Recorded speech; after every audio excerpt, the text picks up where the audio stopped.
You're not busy at all. You know, if I do that, I'm probably just gonna fall asleep. I've been up till 7:30 since literally 2 a.m. And just can't catch up on my sleep. Do you need something? Yeah, I need sleep.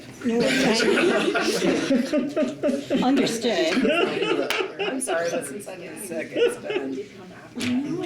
And I woke up this morning going, now I gotta call my doctor for another round of antibiotics because my ears still there. a little bit. Yeah, that's me. Yeah. Well, my boss was in town where he was, I can't remember. And he's like, are you sure it's not COVID? Are you sure it's not COVID? So I tested twice because he had me so paranoid, but I had just had COVID in September. Oh, okay. Yep. That's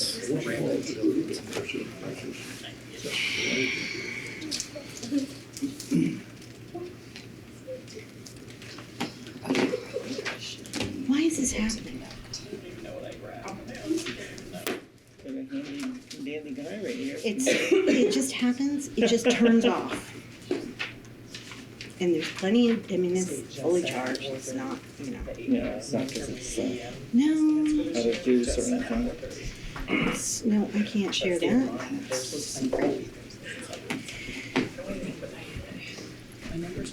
So I had told the administrators that they didn't need to do it on the 4th of December, but then Dan wouldn't get it anyway.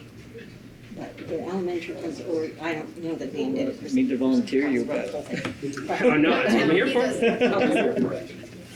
I wasn't, Might yeah, have been the case. I just wanted to make sure. We talked about that all day. I don't know that he's seen it yet, but the Messenger published our article about the SEL survey today too.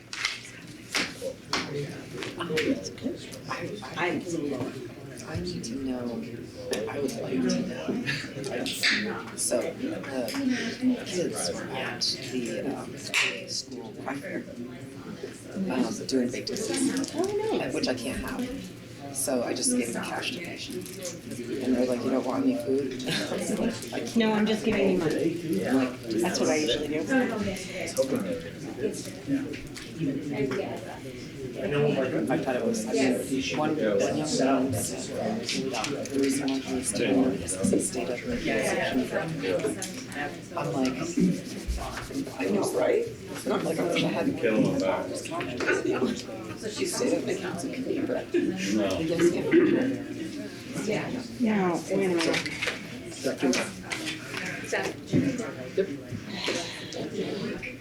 I do not know why.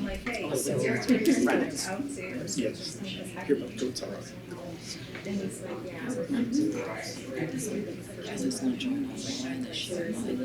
Yes, there she is. so they're saying to us,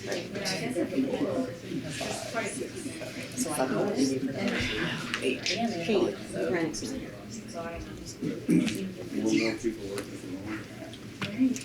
Okay, so now when I try and join this, we're gonna try actually. Did you get those 3 dots? Thank you very much. Yep. So I'm going to hand the kids, am I gonna let them speak about Maybe it's the end. She goes, I can't. because they We could ask Elizabeth. went to, You do know. yeah, I saw that, they went to the one afterwards and stuff, yeah, really nice pictures. What are the three? Isabel, I don't see Isabel. I don't see. The other 2 are. Cadence and Vanessa are. But I have not seen Isabel. Okay. Do you want to do that at the end of the presentation? Yes. At the end of the presentation.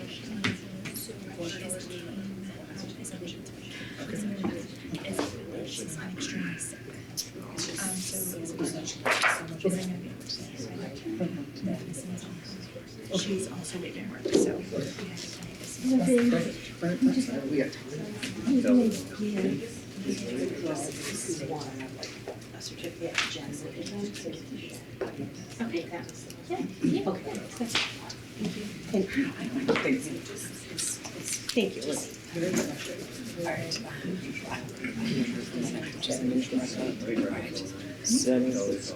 Are you ready? Yes. Absolutely. All right. We're gonna call the, excuse me, we're gonna call the meeting to order at 6:04 p.m. And the first agenda item is the Pledge of Allegiance, please. I pledge allegiance to the flag of the United States of America and to the republic for which it stands, one nation, under God, indivisible, with liberty and justice for all.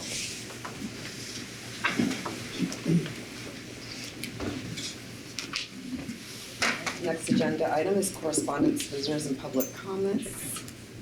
And no one's online and no one's in the audience.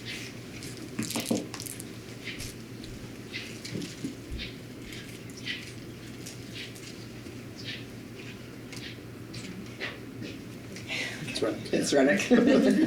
All right, so seeing none, we'll move along to agenda review. We do not have the teacher leave request Okay. for tonight, Thank you. unless Bonnie's gonna interrupt me and change. Okay. I didn't see it either. Plenty of room. All right, so we'll start with number 10 on the agenda.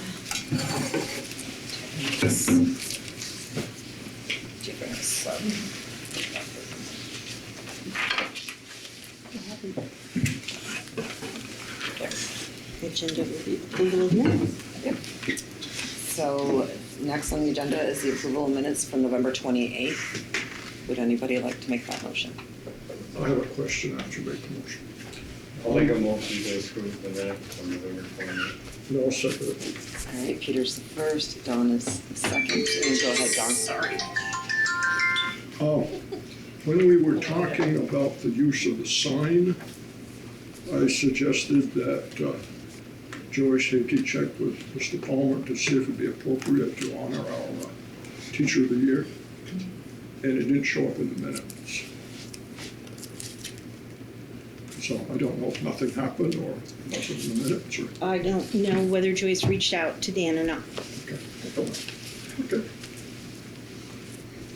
but we can follow up on that. I think also Dan was out that week. So that probably got lost in that shuffle. I'll check in with Joyce. Okay. Any other questions or comments? All right. All those in favor of approving the minutes for November 28th, please say aye. Aye. Aye. Thank you. Those opposed? All abstained, because I wasn't, two abstentions. Yep, two. Okay. Motion carries 7-0-2. Excuse me. And next we have a presentation from the Future Farmers of America, our FFA students that are here with us. And I am gonna find your presentation, Elizabeth.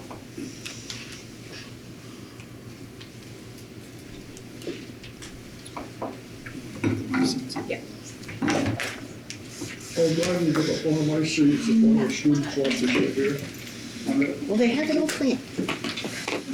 So actually, would it be okay, I think that they may feel comfortable maybe standing up here or off to the side where they can still see the screen, but maybe talking more to you all instead of, is that okay? Yeah. Okay, We want them to be Right. comfortable.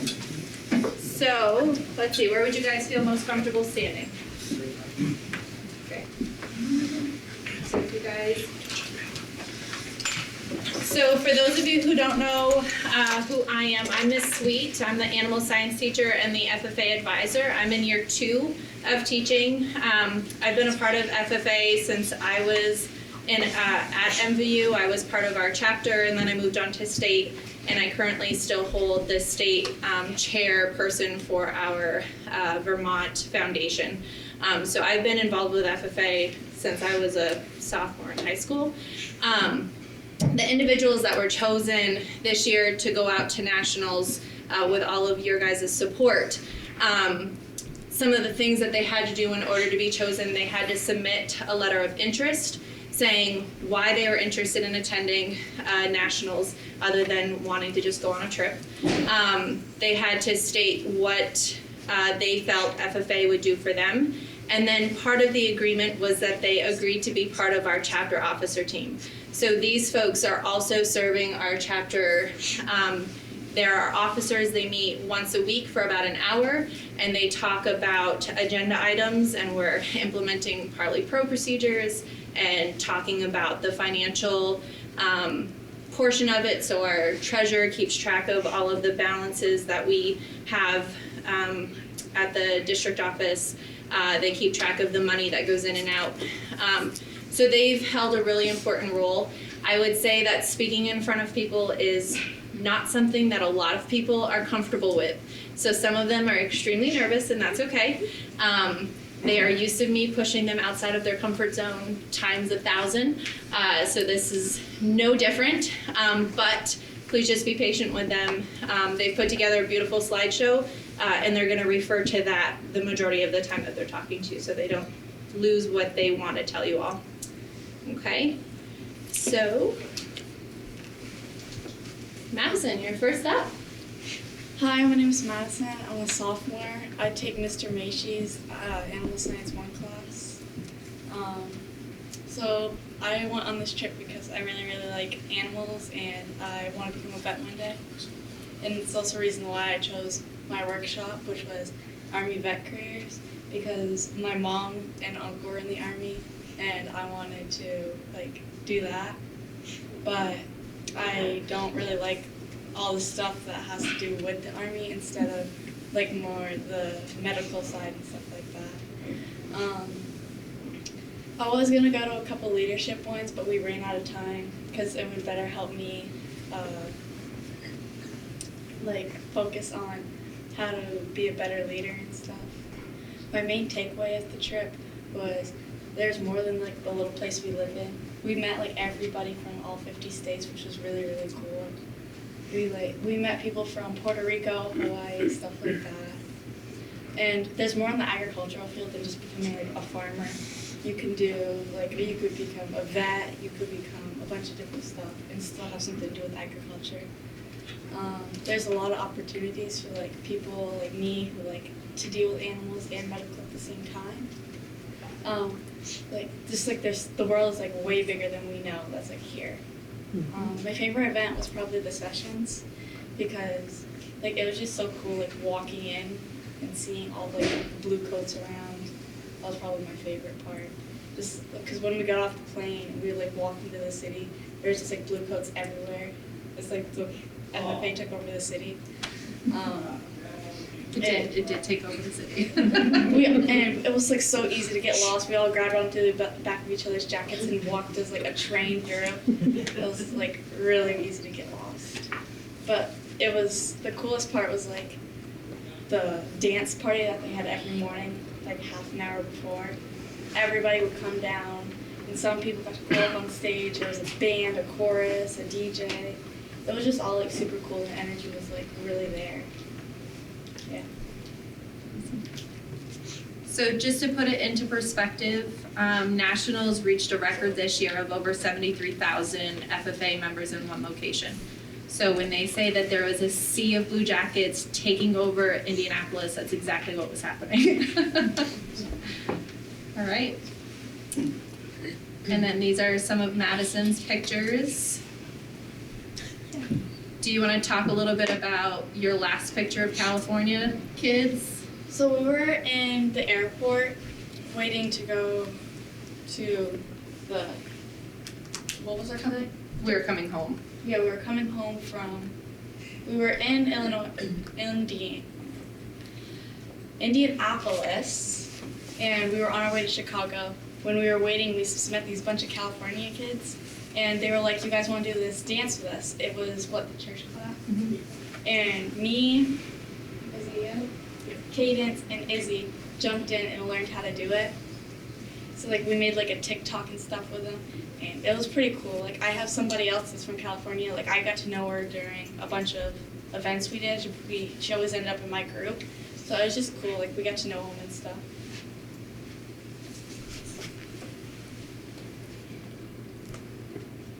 Oh, I gotta do this one too. Do you want me to read it, or do you feel comfortable? Okay. She was so confident earlier. So Isabel, what's that? It's been a long time. Oh no, that's been okay. up since 3.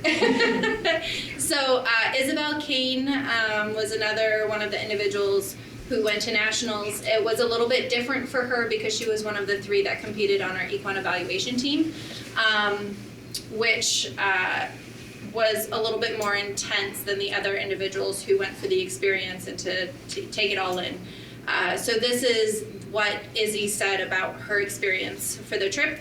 I first learned about FFA and more on the school's ag program back in middle school when I took my first ag class with Mr. Wild.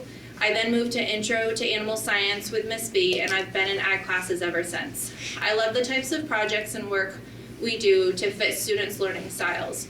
Mostly I love the community agriculture has. I'm now in my senior year and got the opportunity to be a chapter officer for our school along with being on our equine evaluation team.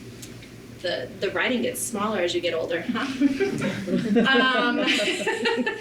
Equine evaluation team, it's been a great experience and has helped me as a person become more confident. I was pushed out of my comfort zone and was able to accomplish things I never thought I could. I got the opportunity to go to the National FFA Convention, and I took it. At first, there was a part of me that almost let my anxiety get the best of me, but I was able to push through. I went to Indianapolis, and it was a memorable experience that I will never forget. Being able to compete in horse judging was difficult, but I was able to take away a lot of new things from it.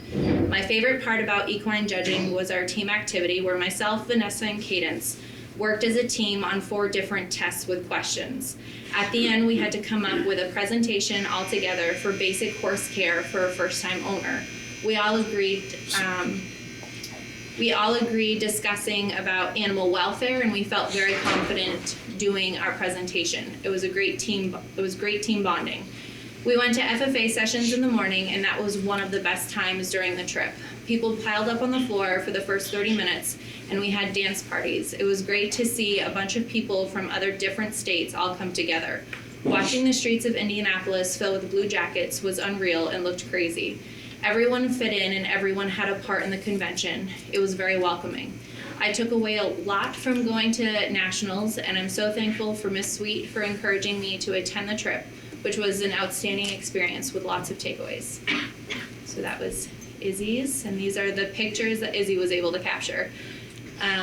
So just kind of to run through it a little bit, the picture on the top left, that is during one of the sessions. So when they talk about the sea of blue jackets heading down near the front stage, that's what they're talking about. And as that first 30 minutes progresses, it just fills up, you can't even see the floor space. The next picture is at the rodeo that they were able to attend. The bottom left picture was the very last session that we were able to attend just before leaving and coming home. I cannot explain the middle picture. And then a picture of the equine evaluation team together. I can explain that picture. Me, Vanessa, and was Zach, were you with us when we went exploring? We went exploring and we saw a statue and we all decided to take a picture with it. Zach was not a big fan of it. Okay. All right, Chris. My name's Christopher Hoyt. My journey was kind of nerve-wracking, but really fun. I've never been on a plane, but I did it, and it's extremely fun. When we got to Indiana, we all were kind of scrambled, but we figured it out. We all had fun, so we went to the rodeo. Actually, I saw the same announcer on YouTube a couple weeks later, like 2 or 3 days ago. I bought me and all my friends hats. We all, believe it or not, collected us a hat gang from a few different states too, so that was fun too.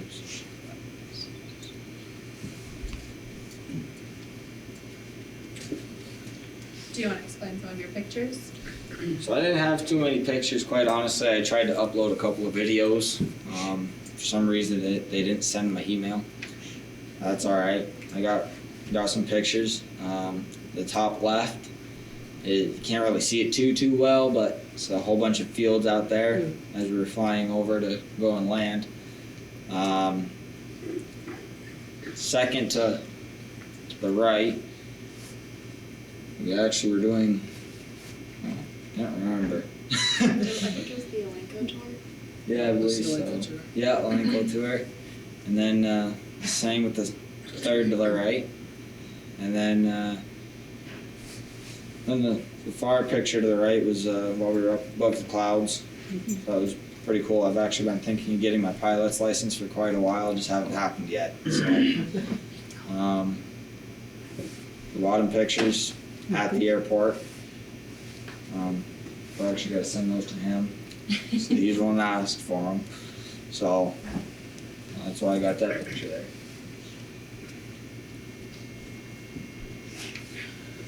Hi guys, my name is Charles Houston. Some of you know me, most of you don't. I started here at FFA beginning this school year when I joined Mr. Macy's Animal Science 1 class with her.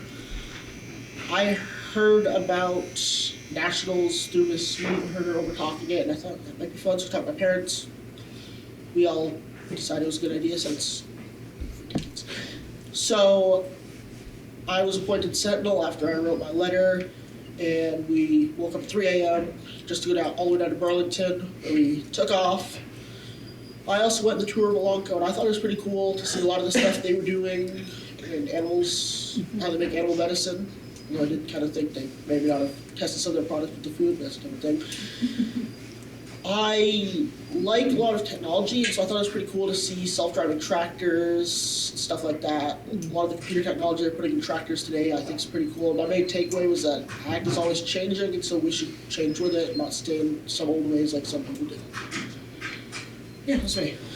I also didn't take a lot of pictures, so the first one is my lunch. Very important it's things, amazing. though. It was a double-decker BLT, and it was the most amazing sandwich I've ever had. The top picture I took off the messenger because I'm not creative. The bottom one was at Burlington Airport at the observation tower. That was the plane we actually flew out to Newark on. See ya. I think something too for Terrell that really stood out to me when he was interviewed by the St. Albans Messenger was he had said that he wasn't really sure if he wanted to go into a career within agriculture, and then after going to nationals and seeing all of the technological piece of it, is starting to shift his thinking a little bit. So, okay. Hi, I'm Vanessa, and I'm a senior, and I took first in the state for equine evaluation, and we got to go to nationals to compete. It's pretty cool. My takeaways from the trip had to have been meeting all the new people from all over the U.S., seeing the different cultures. I also enjoyed the events, like the rodeo and the general sessions. That was pretty cool. This year, a group of 3, including myself, competed at national level for the equine evaluation team. This included us to be up bright and early at the event ready to judge. Judging the horses was definitely challenging. It was extremely difficult to point out the negatives in any of the groups of horses. We then have to give a set of oral reasonings to a judge, which can be really stressful when you have anxiety. We ended up placing bronze in our division. I think it was a great learning experience for our whole team, just getting to know each other and understanding each other a lot better. My favorite memory, it's hard to pick one, but I'd have to say bonding with our chapter officer team was definitely my favorite. We all have different personalities, but we grew together and got to know each other better. I think we all learned to appreciate one another for who they are. I also want to thank my ag teacher for pushing me as hard as she did and got me where I am. Without her support, I would not have made it through the 5 days. And a huge thank to the school board for the fundings to make this possible. I didn't get many pictures, but the first one on the left is when we got back to the airport. My sister was waiting there with a sign. And I don't remember what state that was from. But we got to take a lot of pictures with the back of people's jackets, which was pretty cool. We were stopped so many times for ours too. And that's a picture with us with our award when we took bronze for our competition. So just to kind of put things again into perspective, 73,000, and there was probably about 35 Vermont kids that attended, so it was like a needle in a haystack. So anytime another state saw the back of their jackets, different states had competitions where they had to take as many pictures with another state as possible, or to sign a book, or to get as many different contacts that they could. So these guys are getting stopped left and right. So I'd just like to touch on the photo. I was calling my mom every single day, like every 5 minutes, because it was like really scary being out in the city by yourself. And as soon as I saw her, I started crying. So yeah, it was like, it's scary being away from home, but I feel like it was a good experience because of it. How many Vermonters did you say were there? I think it was around 35, give or take. There was 4 or 5 different Vermont schools that attended.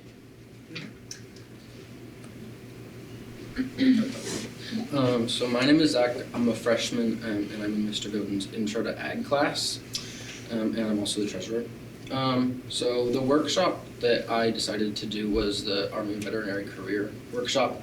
I've always been interested in a job with animals, and currently I own my own herd of registered dairy goats. Owning goats, well, owning livestock in general is something that I've always wanted to do. So when I got the chance to buy my own goats, I just did it, and now I'm addicted. But although I don't want to be in the Army, being a vet has always been something that's been the back of my mind. And so I took this workshop, and listening to all the different things that Army vets do specifically was eye-opening, and I'm considering being a vet more now. And even though I don't want to be in the Army, it gives kids who want to be in the Army and also be a vet a chance to do so, which kind of leads me to my main takeaway, which is that no matter what you really want to do in ag, it's possible, because I'm getting off track. I'm going to read that. Whether that be a vet, farmer, sales representative, member of the Army, or an engineer, there are endless possibilities.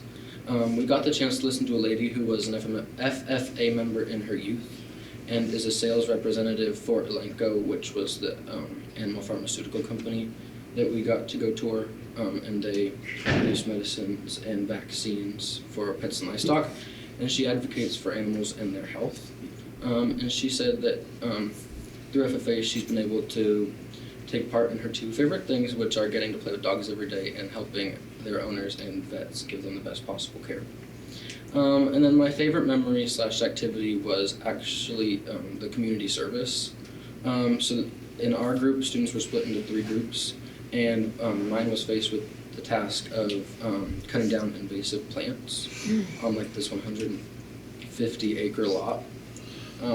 And I just thought it was really fun because we got to get paired up with kids from other states, and the kid that I got paired up with, she was from Indiana or Iowa, one of the 2, and she actually owned goats too, and we found lots of things in common. It was fun. Pictures now? Yeah. Okay. So the first picture I took was at opening session in Lucas Oil Stadium. The second picture that I took was at the Expo Center, which this picture doesn't really do justice as to how big it was. I think it had 3,000 booths in there. 300. Oh, 300. 3,000 is a lot. I better tell that's 3,000. 300. Okay, well, 300. My favorite booth was the ADGA booth, which is the American Dairy Good Association, which is where I was able to learn more about the registry that I use for my goats. On the second day of our convention, we finally found a group of kids from Hawaii, because Madison and I were on a mission to find one from every single state, but we couldn't do it in the first day. And then the last picture is a view from our front row seats at the rodeo, and that's it. Wasn't it on the last day we got to see the kids from Maine when we were in the line for Starbucks? Yeah. Starbucks is really good down there.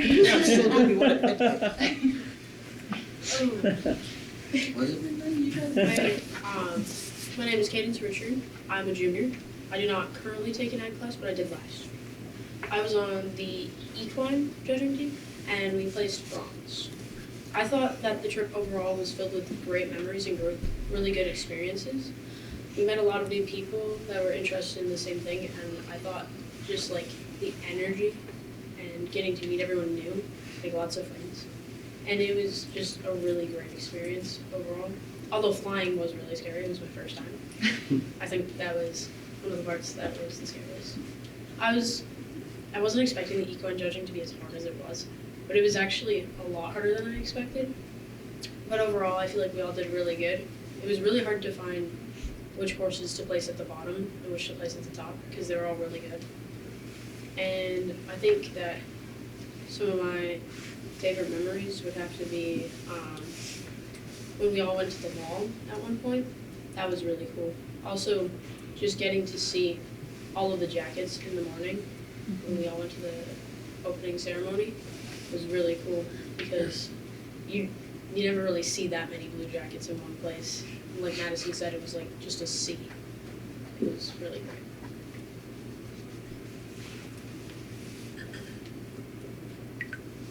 I have a lot of pictures on them. Okay, so the yellow NASCAR you see right there was the one when we landed in Indianapolis. It was in their airport, which I thought was quite cool. The top one is a mud truck that I saw and had to take a picture with because my family owns mud trucks. And then there's a few of the planes, one of the opening session, one of me and Izzy, one of me and Christopher, one of the stores in the mall, and then Rhode Island was another really, really hard to find jacket, and I finally found it. I was actually in line for Starbucks as well. That's where I'd be with. Yeah.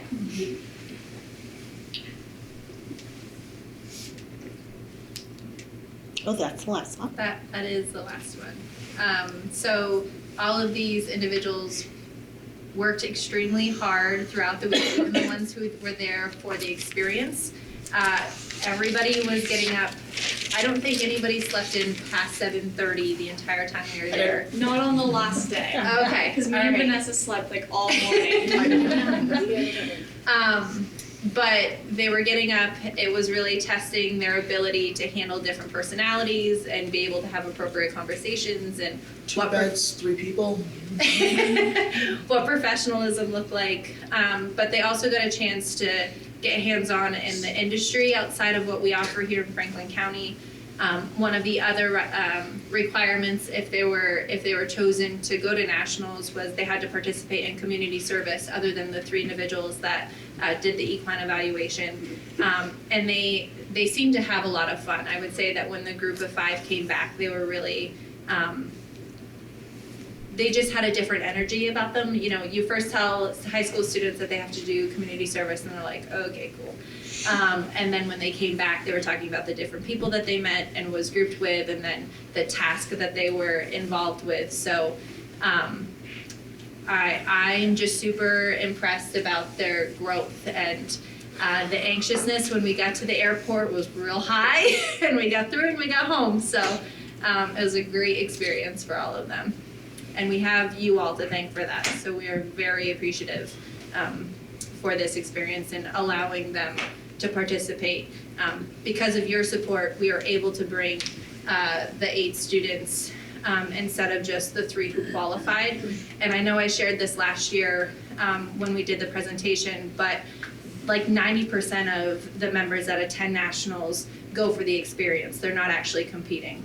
And I think we're the only school in the state of Vermont who sent students for the experience and not just because they won their competition. And I want to say that there were some advisors who were very impressed by that. So thank you. Are there any questions for the students? I'll wait for the people who have questions, but I always have questions. You mentioned 8 members. I see 6 and 1 report. Was there someone who did not report? Yeah, so we have an individual who attended who's been extremely sick since we've gotten back. So we haven't been able to touch base with her. She's focusing on her health, and that's what we need her to do. So. Yeah. One thing that I read, and I think Principal Palmer's report, well, it may have been in the middle school report, Ms. Martin, I think it's 9th grade registration is coming up in January.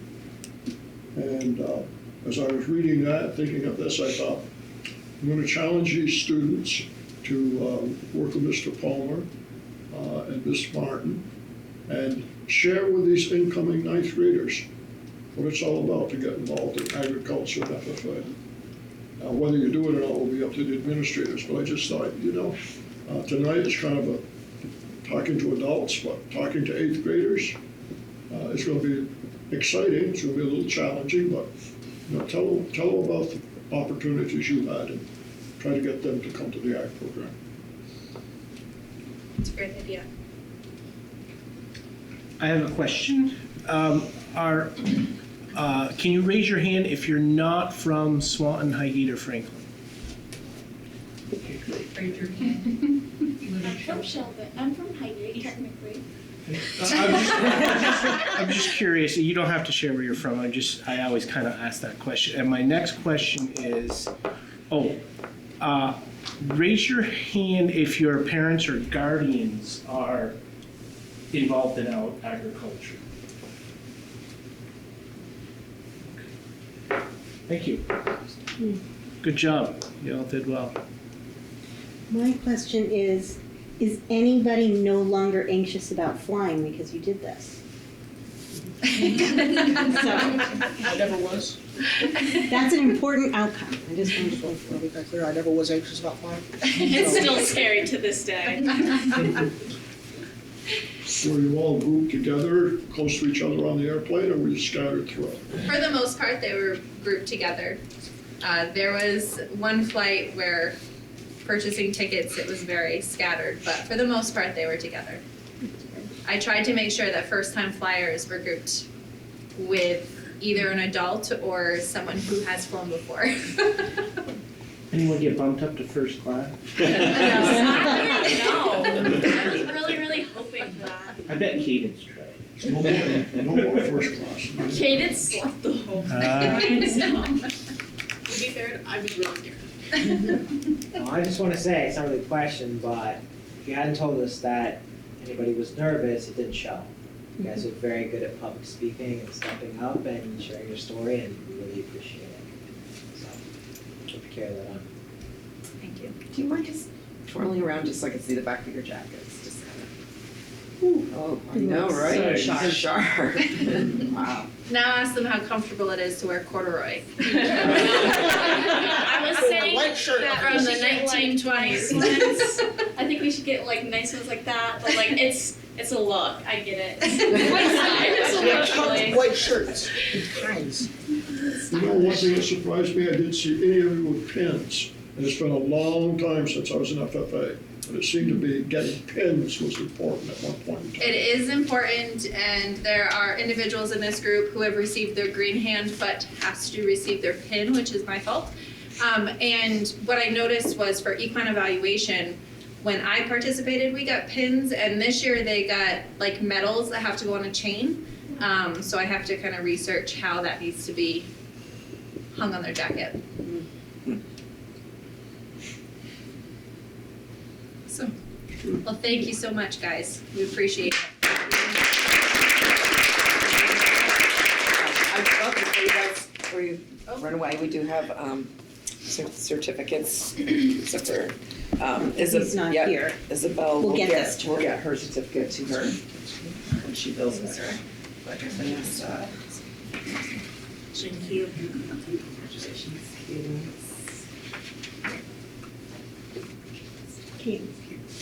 Yep, thank you. for winning the bronze level and to doing it like you guys did. We appreciate it. Thank you, guys. Also going and representing the school as well. Great job. Thank you. I'm so proud of you. Do they get to keep this? I'm sorry? Do they ever get to keep If we have our names on them. Yeah. So they're we are jackets. actually in the process, all of these individuals will be receiving their own corduroy jacket with their name and their chapter officer position with the year. So all of these individuals will be having their own jacket. Yep. Nice. It's what our fundraising goes towards, so. Thank you, guys. Thank you very much. Nice job.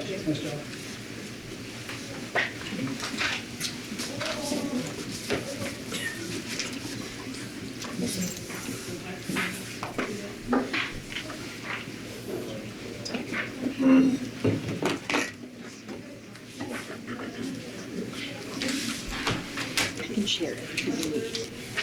On my screen. That was a very nice presentation.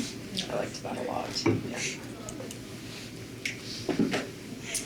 All right, excuse me, next agenda item is the MVU report card update. Okay, so I have a handout, and I'm gonna pass some in each direction. I did not get it to Julie in time to project, but This will give you the information to reference. So we had our new progress report that we distributed to families in early November. The progress report was sent by email through our new messenger service called Bright Arrow.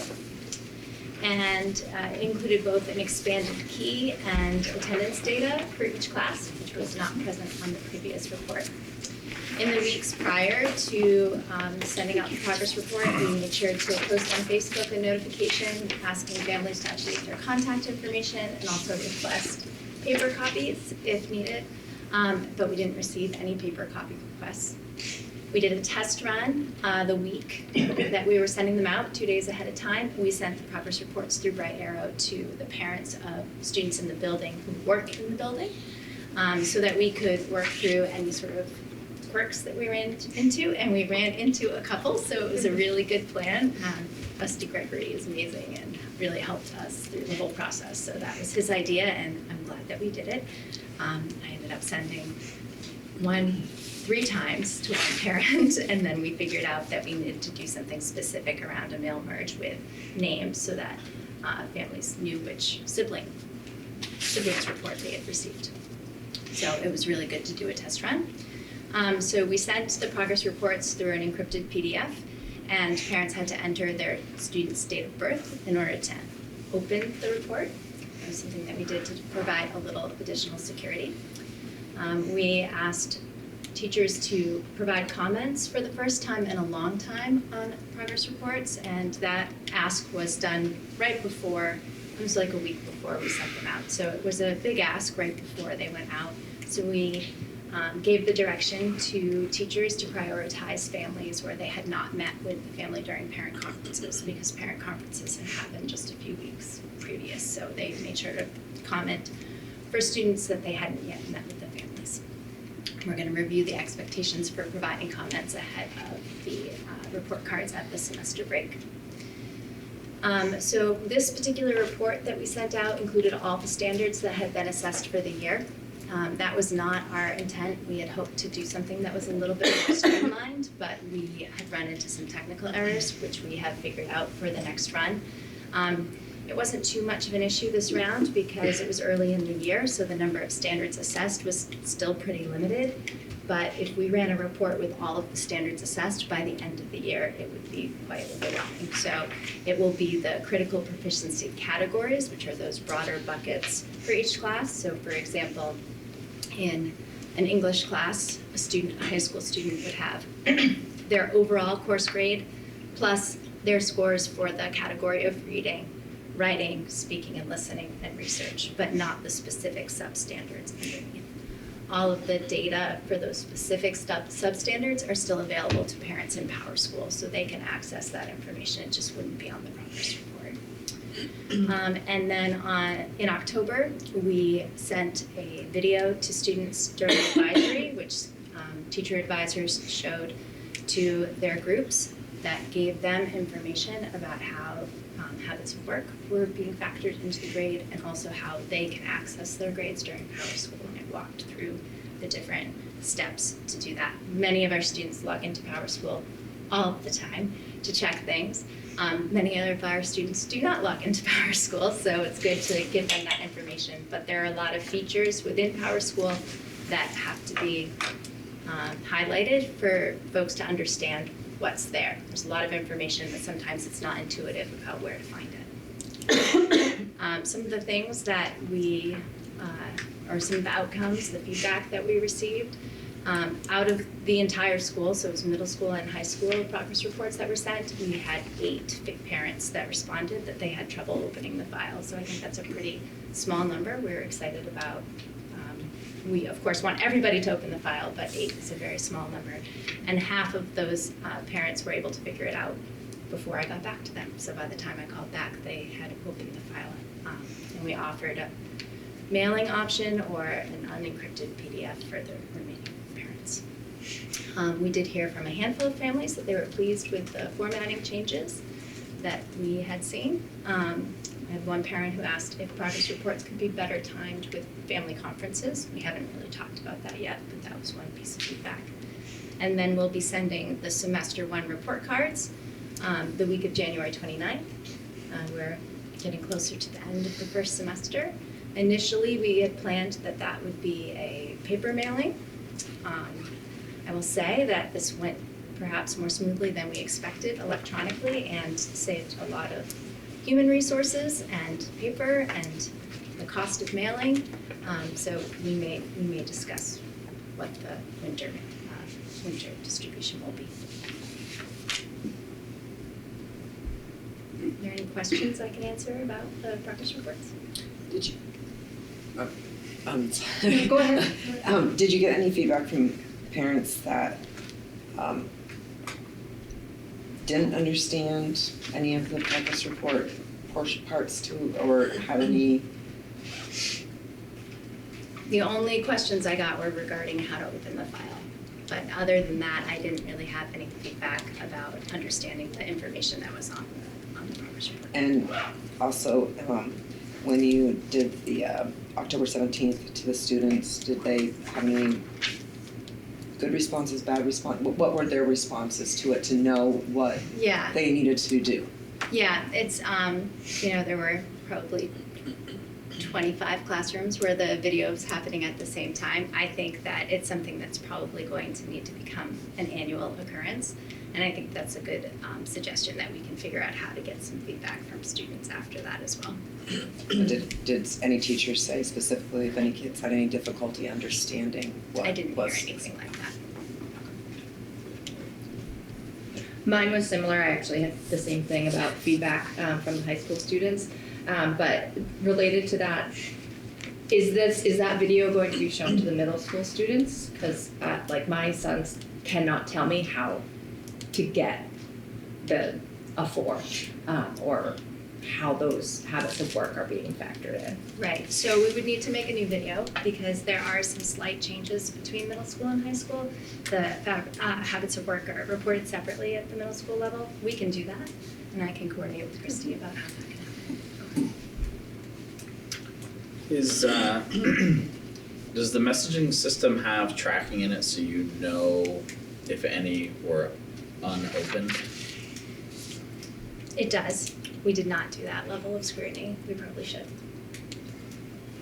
Right, because. Thank you, Devin, for asking that question. Yep. I think that would be crucial.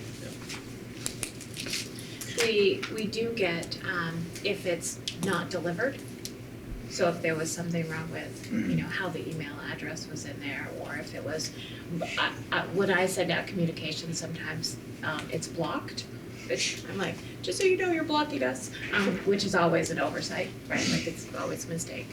The So other we do factor get to that. consider, sorry. Yeah. I think, I got the email, but I think I might have just deferred to my wife and we looked at it together. So that might be something to consider in the tracking too. It could be. Oh, so you didn't open yours as well? I don't think I opened, I think she opened hers and we looked at it together. And that could be a common, if we're sending it to multiple emails, both guardians or parents might not look at it, but doesn't mean that they're both not viewing it. At the same time, it could be the opposite as well. Right, could that be the they're opposite both too. doing it, and that can skew it. as Yeah. well. It's just a complicating factor, Yeah, right? The concern being the parent who it went to their junk mail and they had no idea that it came and, So when you do the January 29th report cards, that's going to be, right now you don't know if it's going to be paper or electronic. We had originally planned for paper. I think that we saw a lot of benefits from doing the electronic version, but again, there's information that we need to follow up on. So my real question is this. We have a nice sign out there. When we do progress reports or report cards, can that come up on the sign? Sure. So if you just happen to have a student that parents weren't aware. Check your email, report cards are here. So they're not doing report cards this year. Whatever it's called here. Right here, it says, they're going to, and on January 29th. report card to the city. So the distinction, and I know it's subtle, so progress reports, grades are still in process. They're just a snapshot, but at the end of the semester, any first semester course, a half credit course, that grade will be finalized. So that's why we would call it a report card. That's good.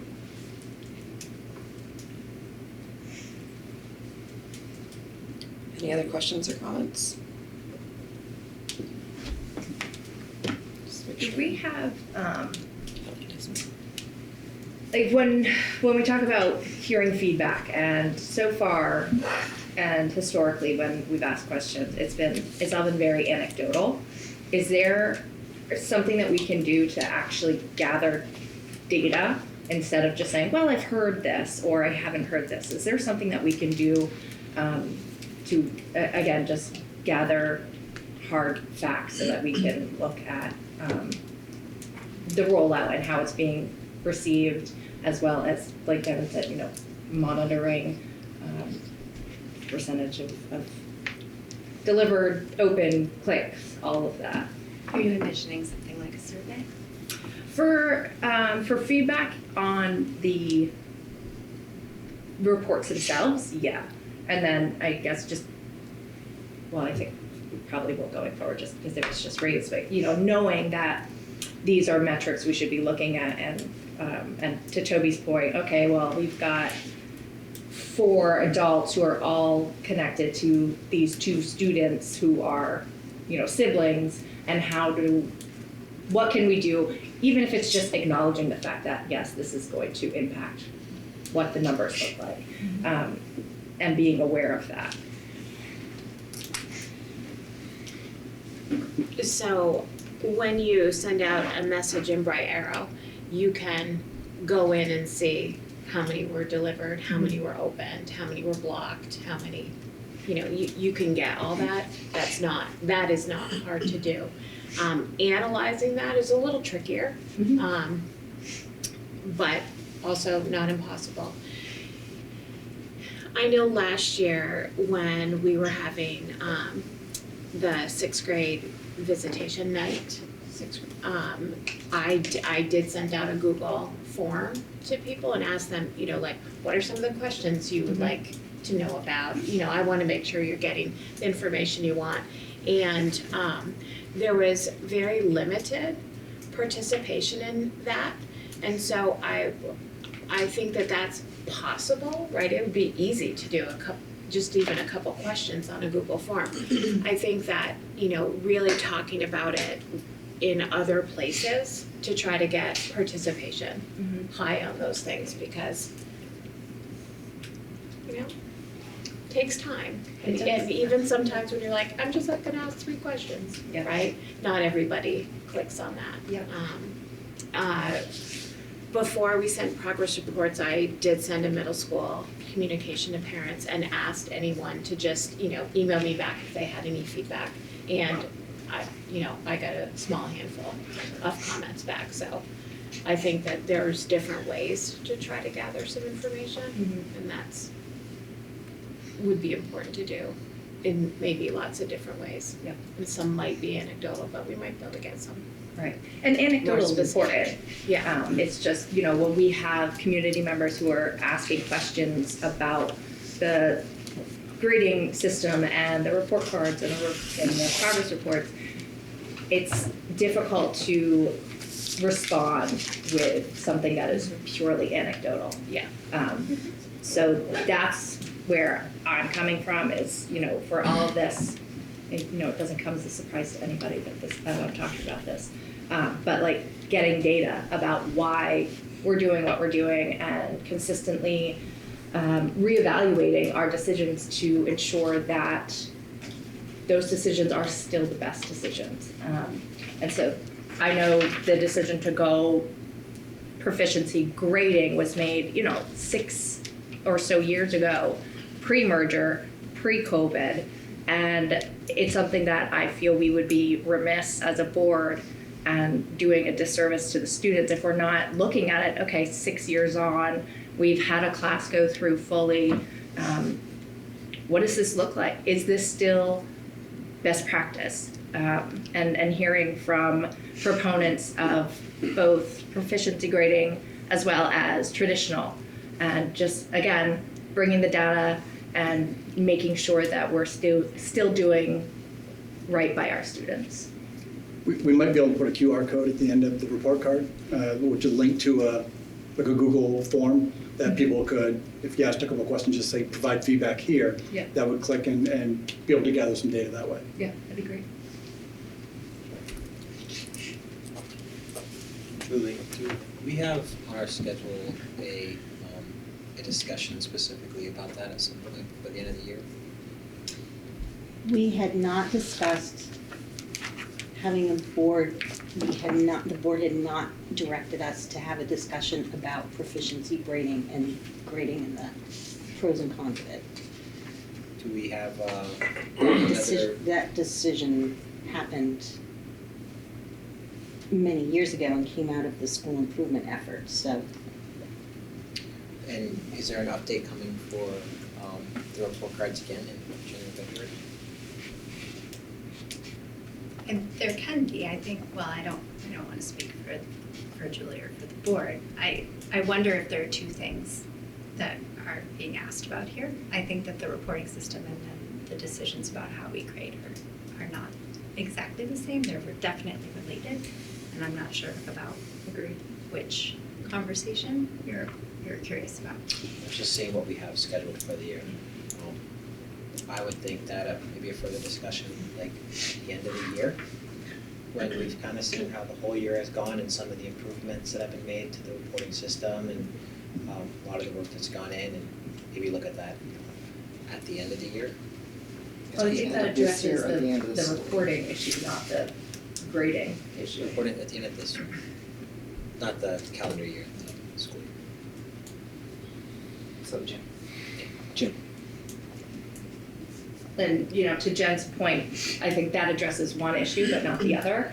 And it is something we spoke about at the retreat in October. And it was my understanding that this was going to be the time to have that conversation. So I apologize if I misunderstood that.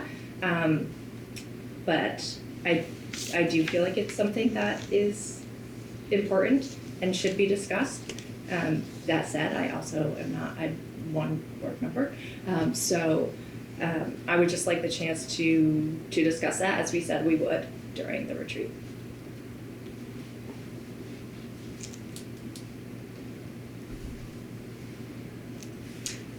Discuss proficiency grading as opposed to regular grading. I think, me personally as a board member, I think once we get through a year in June and it's gone through, that could be another discussion to see how the year ran through. But that's just the reporting issue, that's just the Breaking it up report into two. I part. know Right, what but you're that still doesn't get at the actual grading process. It gets at the reporting of it, but the actual approach to grading, proficiency-based versus traditional-based, I don't have strong feelings about how they report it out. Like, as long as parents understand it, students understand it, teachers understand it, that's great. It's that higher level conversation about the philosophy in general. But again, I'm one member, so if it's not something that the board wants to address, then that is, I need to know that as well. I think there is a good point. So there are two of us. I'll let you take the lead because you have a child in school. I think there is a point that needs to be discussed. What the outcome is going to be, I don't know. We may not be any happier when we get the outcome than we are now. But at least we would have the it. discussion needs to occur. Yeah.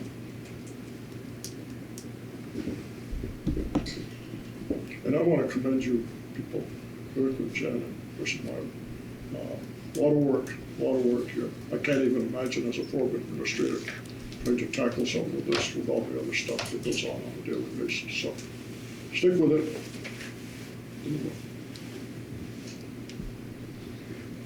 Yeah, I don't have an issue with waiting till the end of the school year to see how the grading went and decide whether we not even decide, just look at it. How did the new grading system go? How are the way we're grading, just an overall look at it and say, because I don't think it's in the middle of the school year is necessarily the time to look at it. I think we need to give it the year and see how the administration feels, how the teachers feel, how the parents feel. How the students feel. Yeah. To follow that up, I'm not saying that we should be changing anything in the middle of a school year. I think that would be disastrous. But I think, again, that's getting at the reporting piece of it. And this would be gathering information. If we don't even start the conversation until June, that then puts us behind if there are any changes we want to make for next school year. If we're not starting those conversations until June, we don't meet in July, I think that gets us behind the ball. So I'm just saying start the conversation, and reevaluating doesn't mean changing. It just means taking another look at the data and the information available to us. So I'm not proposing any sort of change midstream at all. It's just having the conversation and getting the data from both, from the grading philosophies that are out there that are, traditional versus proficiency, and starting those conversations so that we're not here again and saying, yeah, the report cards are great, but the issue isn't the report cards, it's the grading philosophy. I do want to be careful that we don't undermine more than a decade's worth of work that MVU has gone through. I mean, it was 15 years ago when the Agency of Ed hired Bob Pequeno to come and turn around the school, and looking at proficiency grading and standards-based instruction was a part of that. It has been 6 years since these grading practices have happened, and the teachers and administration have worked really hard to develop and use best practice and then change things as they needed to make improvements. And I would not lightly want to send a message that it's up to just, it's not popular today, so we're going to go back to the old way of grading where every teacher grades differently based on how they feel. And that's really, I understand. I would be remiss if I didn't make that statement. Sure. And I think it is that it was the proficiency teaching is different from proficiency grading. And it would be to reevaluate is to make sure, yes, we don't want to just go back for the sake of going back, but we don't want to stick with something that is no longer proven to be as effective as they thought it would be when it was first out. So I think as a school board, that's our job, is to make sure that we're continually looking at how we deliver and what we deliver, and that it is best, that the board agrees that it is best. And if the majority does, then that's great. And if they don't, then I don't even know what comes after that. But I think that it's to just say this is what we've been doing for 10 years and that's it, because we don't want to risk a change. And, I don't say that lightly either. Mm-hmm. I have nothing but the utmost respect for everything you guys do. I can't even imagine, I don't want to imagine having to be the one doing it all. But I don't think there's harm in having conversations either. But I have to believe that we are constantly reviewing, right? We're constantly looking at the data. We're constantly, to say that we just threw something out there 10 years ago and went with it, we've been evaluating constantly, I would think, even though maybe we don't report out until the end of the year. You guys are reviewing it now. You're going to review it in January. You're going to keep looking at it. We're always making the strongest things that I heard when I supported, I think, a discussion when Jen says, well, we thought this, initially we were gonna do that, we revisited. I would expect the people are revisiting fairly regularly. Absolutely. Whether we need to know it, but at some point, if there's something that goes, aha, then we should follow up. You should all have been 4-Hers, make the best better. I think step one was really to make sure that whatever we're sending out as a report, whether it's a progress report or a report card, that families were able to understand what that meant, to get as close to, right, without having a, one-on-one conversation with every teacher for every single grade, right? To get as close to, this is what this means, right? This score, whatever it is. This is what this score means in terms of what your student knows is able to do and is able to do at this moment in time, right? And so that was step one, because I think it's really hard to have a conversation around grading and assessment if we are unclear about what things mean, right? So step one was, let's make sure it's clear. Let's be as clear as possible. So whether you grew up getting, an A, and now you're looking at your student's, card and you see a 4, like how are those things the same? How are they different? Right. And why, and do, is it better to have,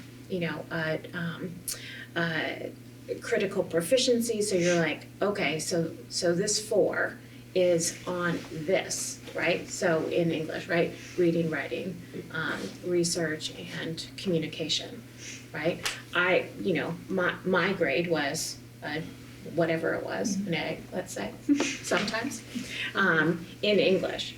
But what did that mean, right? And so being able to break it down and say, okay, this student is a really strong reader. They still have work to do in communication, right? So just being able to continue to refine that and get closer and closer to what does that actually mean. And once, and our work around that was to help families be able to know better. Right. And then I think, for sure, we can always look at, okay, and how are we actually assessing? What tools are we using to assess? Right. And we do have conversations around that all the time, and we will continue to, because that is a really important part of the work we're doing, is being able to report out and be able to say, this is where your student is on this learning journey, right? That is one of the most important things that we do. So I do think that we always do that, and I don't think that we are scared or shying away from that conversation. It sometimes feels really big, like, right. Ooh, we have a lot of work to do if we're gonna, make a big shift. And so that feels a lot. Right, and I can appreciate that. So if it seems sometimes that it's like there's some hesitation over here, it's because of that. Best for students, I think that maybe it might make sense at that point in time. I appreciate that you said that, because I think that the impacts of the changes that we made a long time ago are showing up in a variety of different places and a variety of different outcomes. And it's not quite that we would compare grades from the past to grades now, or GPAs from the past to GPAs now. And I appreciate that you mentioned a couple different data points that I think can point to how the proficiency-based grading is part of a larger suite of initiatives around intervention, our greater MTSS, and moving all students forward. And we're going to see that in different places. We're going to see that in our STAR results and our VTCAP results and college admissions, all of those things. It's going to show up in a variety of places. Yeah, it's one of my passions. I'm also a parent. I have a 6th grader who's going into middle school, and I look at the long picture and I'm like, where are they going to be when they graduate? And then what is the world they're going into, and how does this all factor in? I'd be a proponent for change if I understand, because I don't understand everything about it.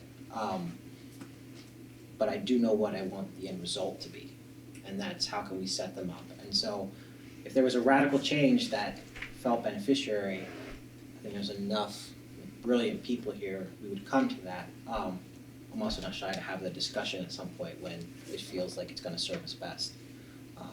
So that's, I think it's great work, but I also wanna make sure we have a budget to have this discussion with, so maybe we can You put know, that on. it's all about communications, and Jen and Chris have said it many times, it's communicated.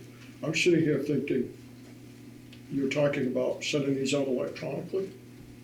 It wasn't more than a decade ago, people were sending out all of these by mail, all of the printing, all the paper, all the stuff in the envelopes, making sure you had the right addresses. So there are things in our favor right now, the way we can communicate electronically. But, you know, most parents will accept and trust the school if it's communicated in an understandable way.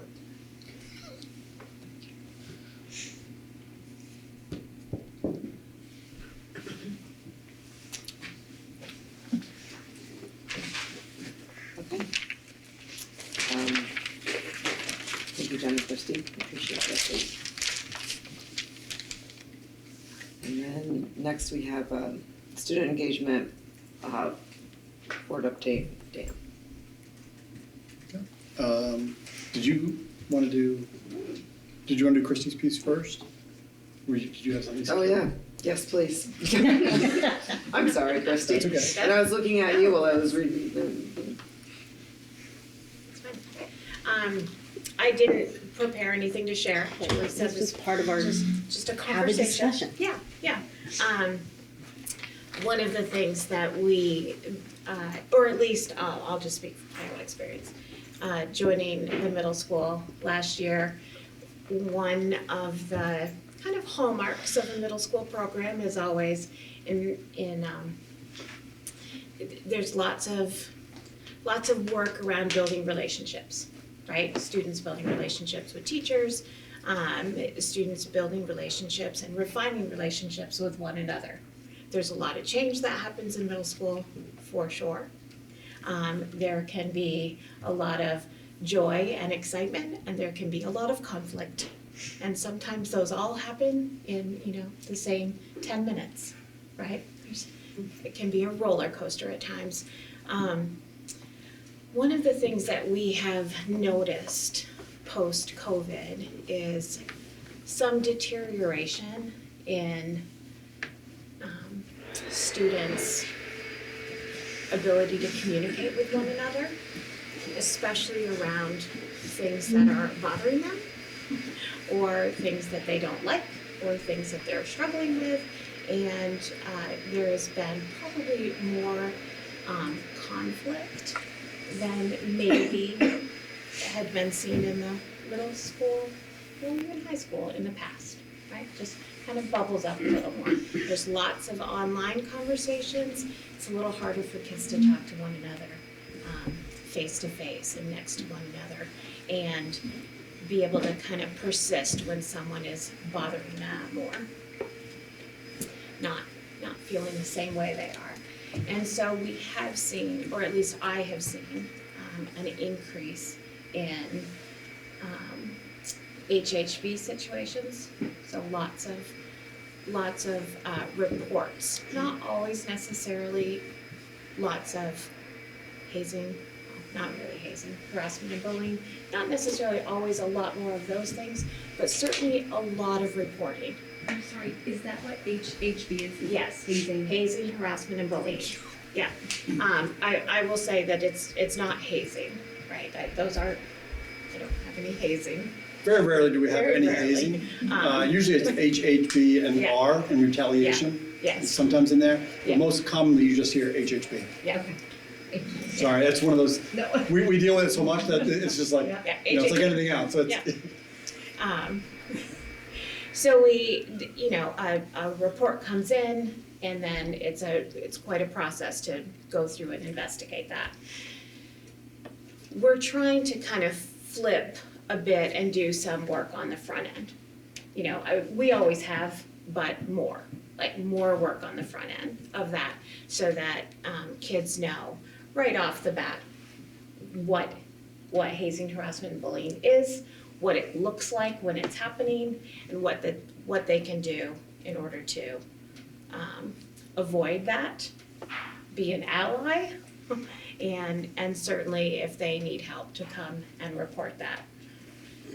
Sometimes it's mean behavior, which doesn't constitute harassment or bullying, and sometimes it's real, right? It does happen, and not even always intentionally, just kids using language and not thinking about the impact of their language. So we have been doing a lot of work around that, both in Bob Corey does a HHB presentation for all middle school students, and we do it by team, right? So each team has some time with Bob, and he goes through just kind of the nuts and bolts. And then weekly we do a social emotional learning lesson, and that often touches on different aspects of HHB, and teachers are addressing it all the time in the classroom, right? Like, no, we don't say that, right? No, that's not going to be okay in doing that. But it happens a lot, and it is something that I know that they deal with a lot in the high school, but is very, very typical to be happening in middle schools all over, right? When I get together with other middle school colleagues, they're working through the same thing. Kids need more support than they used to in terms of how to work through some of those relationships and how to be a good person to someone who you don't see eye to eye with. And that sometimes takes time. A lot of time and a lot of space. And I don't know, was there something else you wanted me to really touch on? I guess one of the reasons why we're talking about it is because I've been working with Dan, with Jen, with other staff members on developing a middle school alternative program. I really want it to be in the building. I don't want to send kids somewhere else. I would like it to be here. I would like it to be as short-term or as long-term as it needs to be for students. So it doesn't have to be, oh, you're in the alternative program for the rest of your middle school. Maybe it's just 6 weeks, right? Maybe it's just a reset. But I am working to develop something that is that gives kids some space to have some time to really dig into some restorative circles, to sit down and be able to do some perspective taking, to be able to think about all sorts of situations from other people's perspective. I think that is hard sometimes. Kids can't see that always. And it takes time.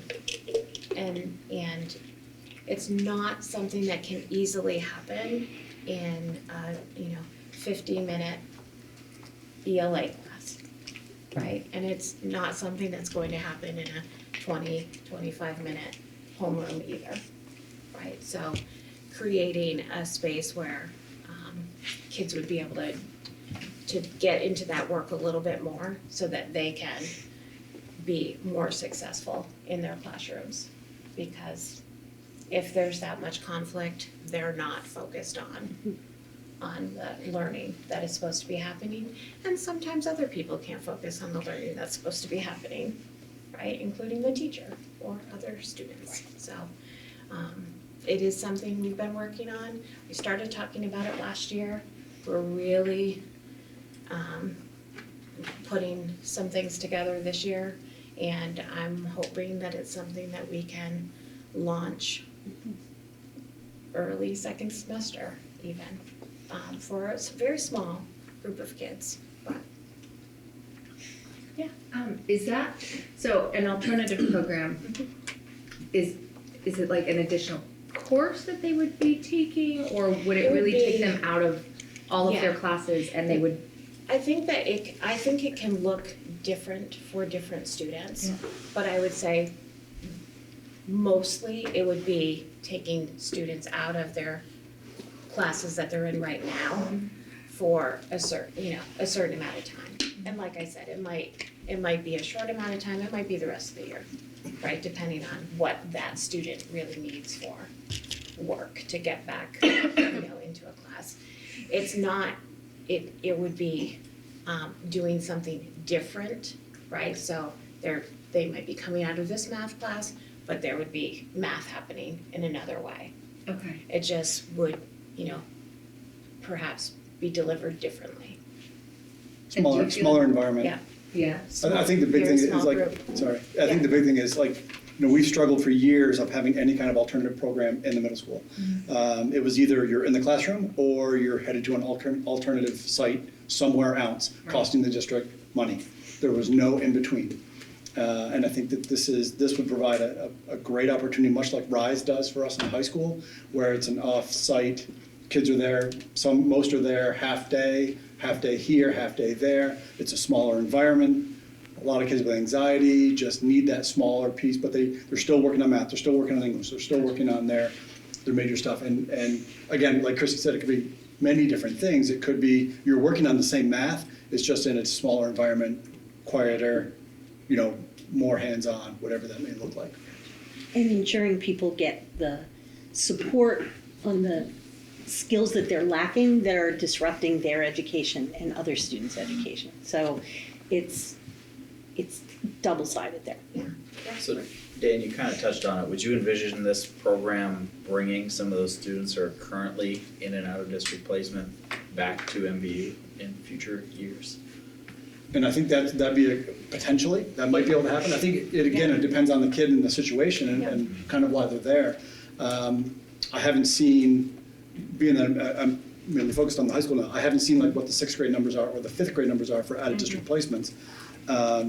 But depending on what those look like, that might be able to happen. I think for the large part, we listen to what the administrators say down at the elementary level to say, this might be a good, keep them here for a little bit, or maybe they are, and again, you also talk to the people that run the alternative education places. You talk to SOAR, you talk to Laraway, you talk to, and they say they'll sometimes recommend they've met their goals of being able to come back to MVU. You've heard from people really recently who have made a transition back from alternative placements. Would the vision be for this to be sort of equivalent to some of those placements, or like a intermediate step, or both, or I don't know how far along you are in planning this out? I think I think that it has been,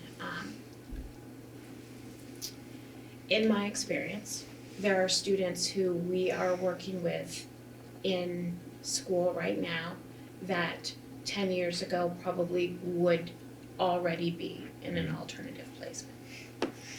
And so I think that this is more of that middle step, right? It's not this, but it's also not here, right? And I think it's really appropriate for especially middle schoolers who are going from an elementary school, which is typically very different than the number of different kinds of transitions that kids have to go through in middle school, going from a more, maybe 2 or 3 classrooms to 7 in a day, and having a lot of trouble navigating that many transitions, that many times in the hall, that many other kids you're coming into contact with, that many teachers you have to figure out, like, right, as hard as we work to try to be consistent about what we expect, it's still 7 different people, right?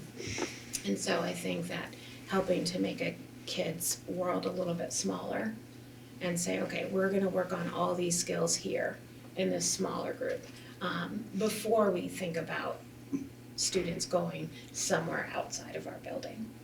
And so that's how I see it. That's what I would love to be able to do. And I think the other part, 40% of the kids that I have, in our high school alternative are there because of anxiety.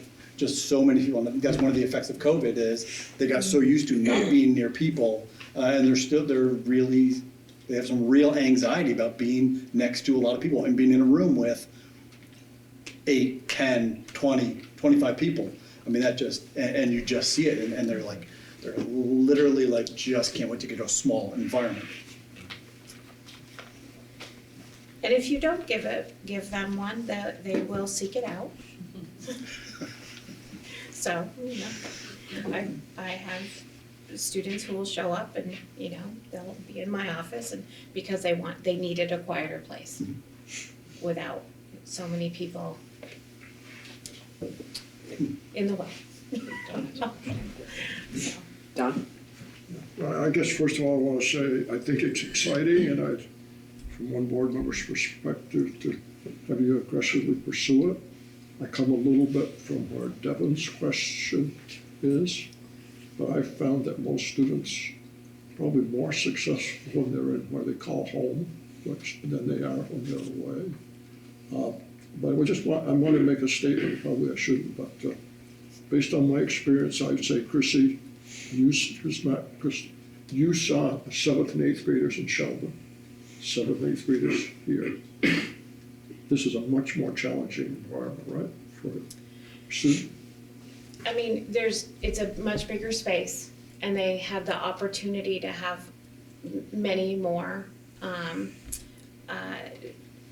chances, right?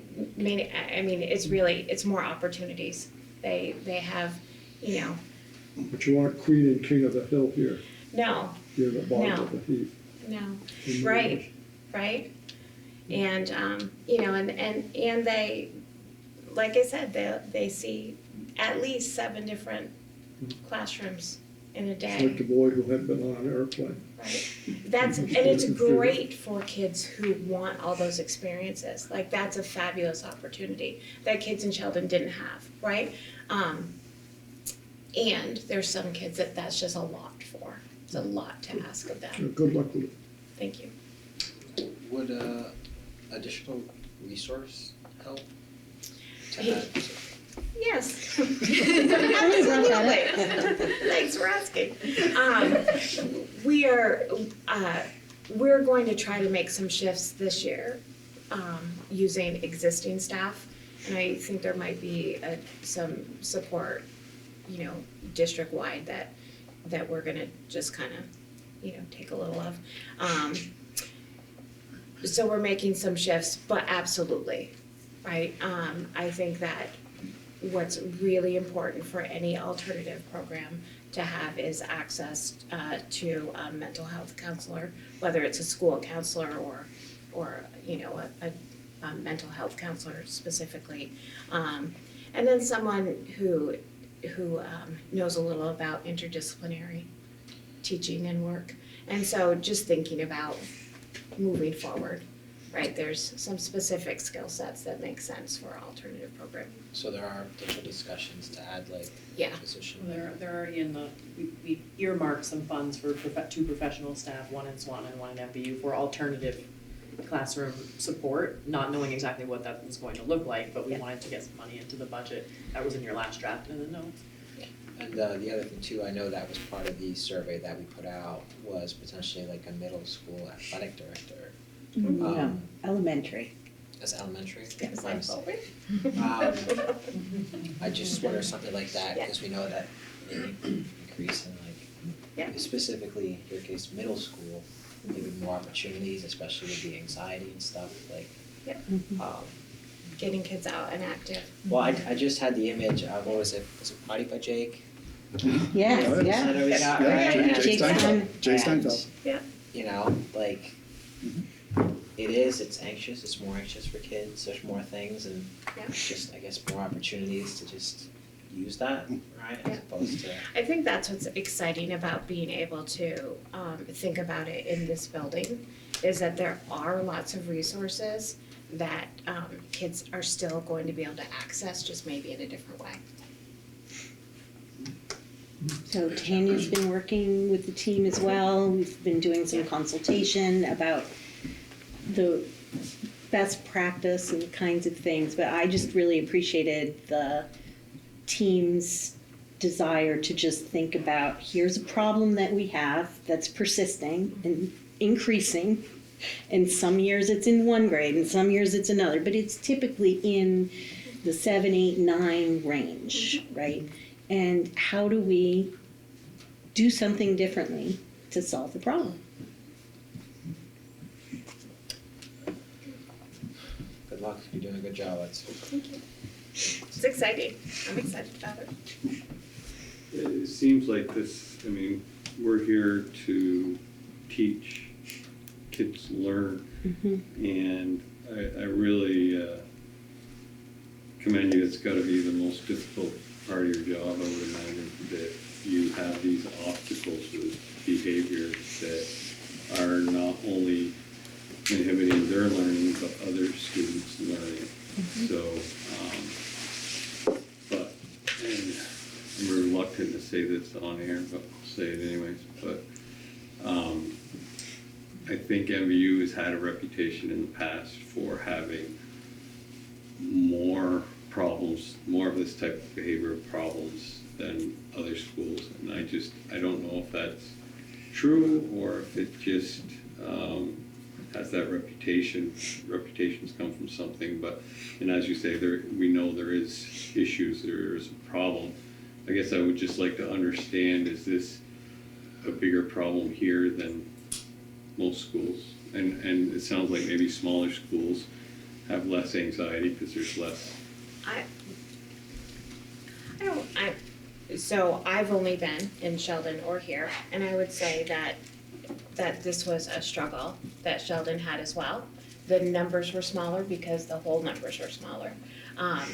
But percentage-wise, probably it might have even been higher there. So I wouldn't say that. I wouldn't say that it's different here than other places. I don't know about total numbers. I think that most administrators, when we're chatting about it, we don't necessarily, count them up.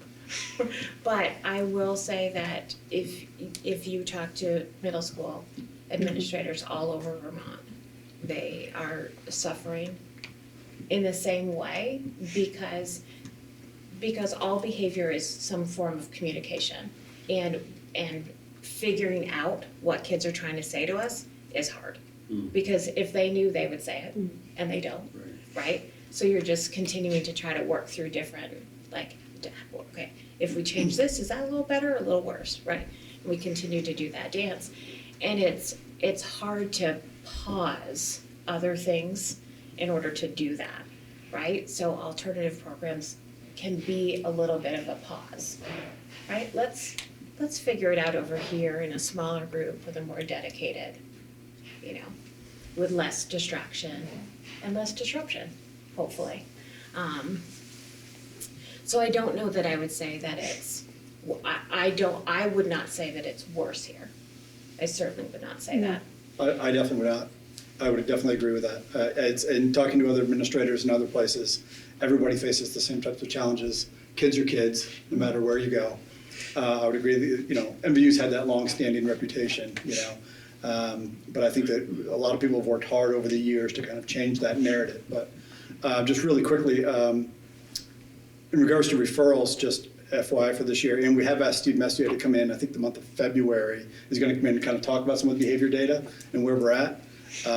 As of last week, as of November 29th, last year at this time we had 757 referrals between 7th to 12th grade. This year, same dates, 586. So the amount of referrals, office referrals is down about 170-ish from where we were at this time, exact time last year. Same date range, everything. So, and Steve will have a kind of breakdown and some reasoning, I think, as to why we've seen such a decrease. But again, kids are kids, and we've got some things in place this year. And again, I think with some of the board support and stuff, some good things are happening.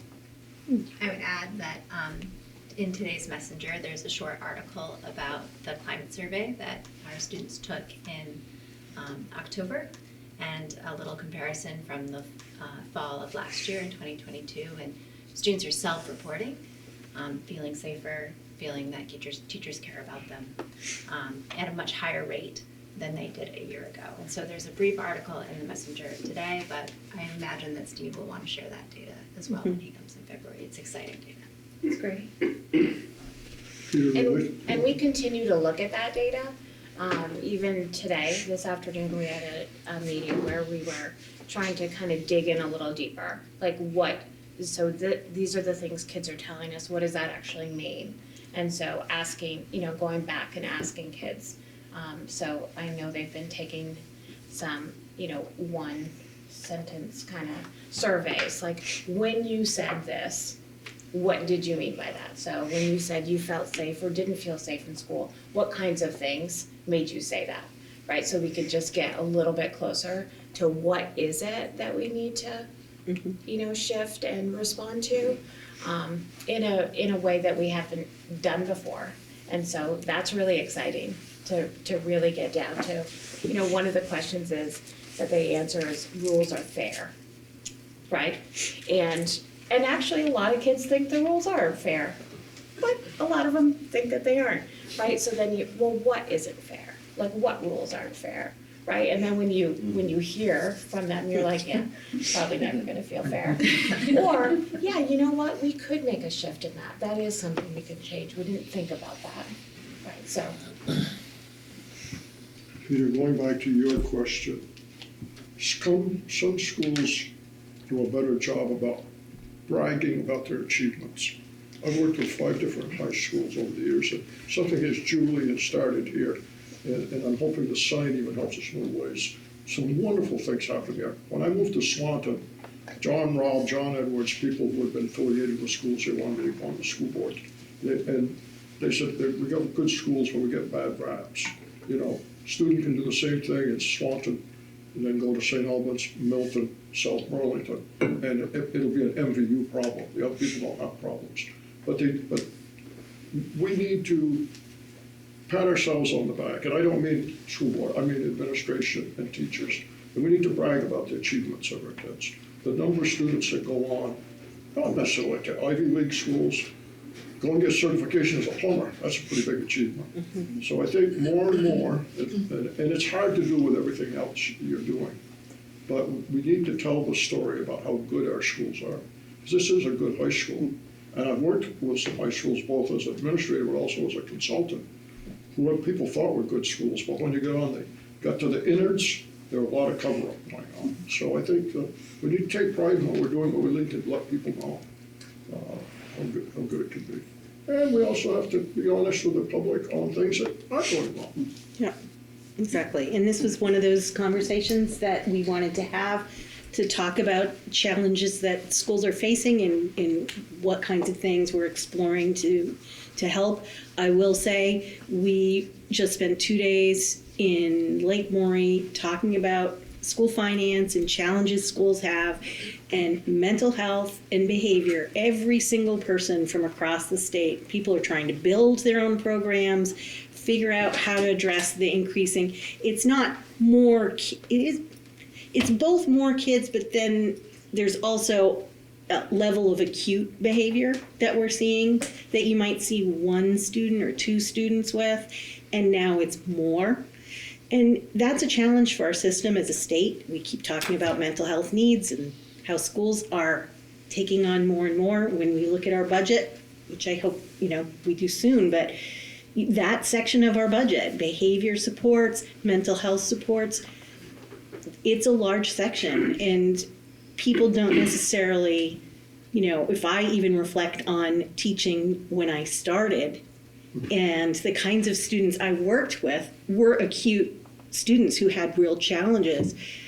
I had maybe 1 or 2 kids. Others have caseloads of 10, 15, and that really can make an impact on how things run in schools. So we have to be developing our own programs. The kids we send out to other school settings are kids that we really can't serve in this building. So there is a need for that intermediary. So if kids are ready, just plunking them back in a middle school classroom maybe not be the right solution. doing a slow step down, or before we jump and send you to a different school, let's see if we can get you back on track first. Like those kinds of things. You're going to be hearing about this from Chris Dodge at a future meeting as well. And we'll, we're really focusing on those two schools as the schools with the greatest number of kids who are really struggling. I know this is a easy conversation or what you guys want to be reporting out on, but I just want to say I really appreciate you guys, bringing it to us and having the conversation. Because as a board member, you have those feelings sometimes that things can't always be perfect.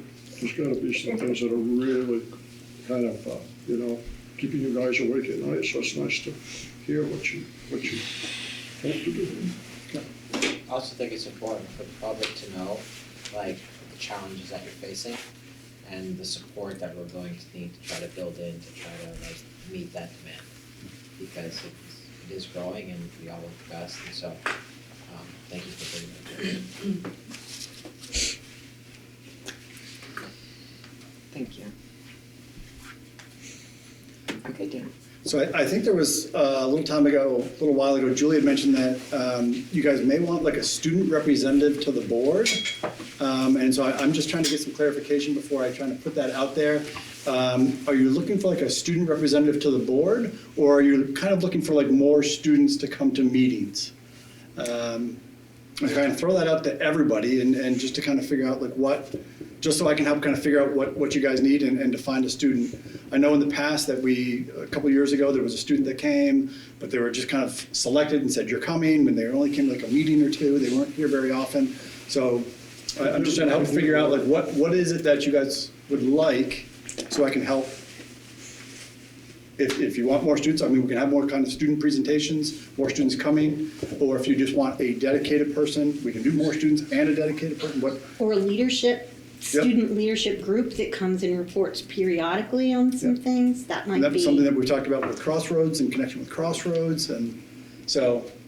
Because this is a long period of time to set, so sometimes you don't necessarily get as engaged student voice with the model of a student who just sits on the board. And it's a student to be here the entire time, or do they just come and kind of present? And I guess I don't need necessarily an answer today, but it's just questions for you guys to consider. But, I think if we are looking for somebody, if you are looking for somebody to come and kind of present out, or a group to present periodically, that's great. I just need a little direction on exactly what you want. As one of the people that's brought this up a couple of times in other places, maybe smaller conversations, I like to see student groups come. Doesn't always mean you have to win an award and go to a conference, things like that. I'll have to tell you, and maybe it was me, but I think I've worked with 5 high schools where they've tried student representatives, and I think one of them worked. It's a big commitment for a student, and many times the student that says, I'll do that, is playing sports, is in the band, is in Mr. MVU or whatever you call it, is in everything that goes on, and so they can't come to the board meetings half the time. So I haven't, and I know there are places where they have a member and they're a voting member, non-voting member, and it works, but that has not been my experience. So if that's what the board wants, that's fine. But I, for one, like to see student groups. I'd like to, I remember talking with Jason on the upgrades to the science labs and the things we want to do to make science maybe have a better facility here, because there were parents 4 or 5 years ago who said we had a very weak science program. Yep. And I know changing the room doesn't do it, but sometimes having the proper setting does. I'd love to hear now that we have a new science lab, or newer, revised, I hope we do. So I'd like to hear from some students, or with a department head.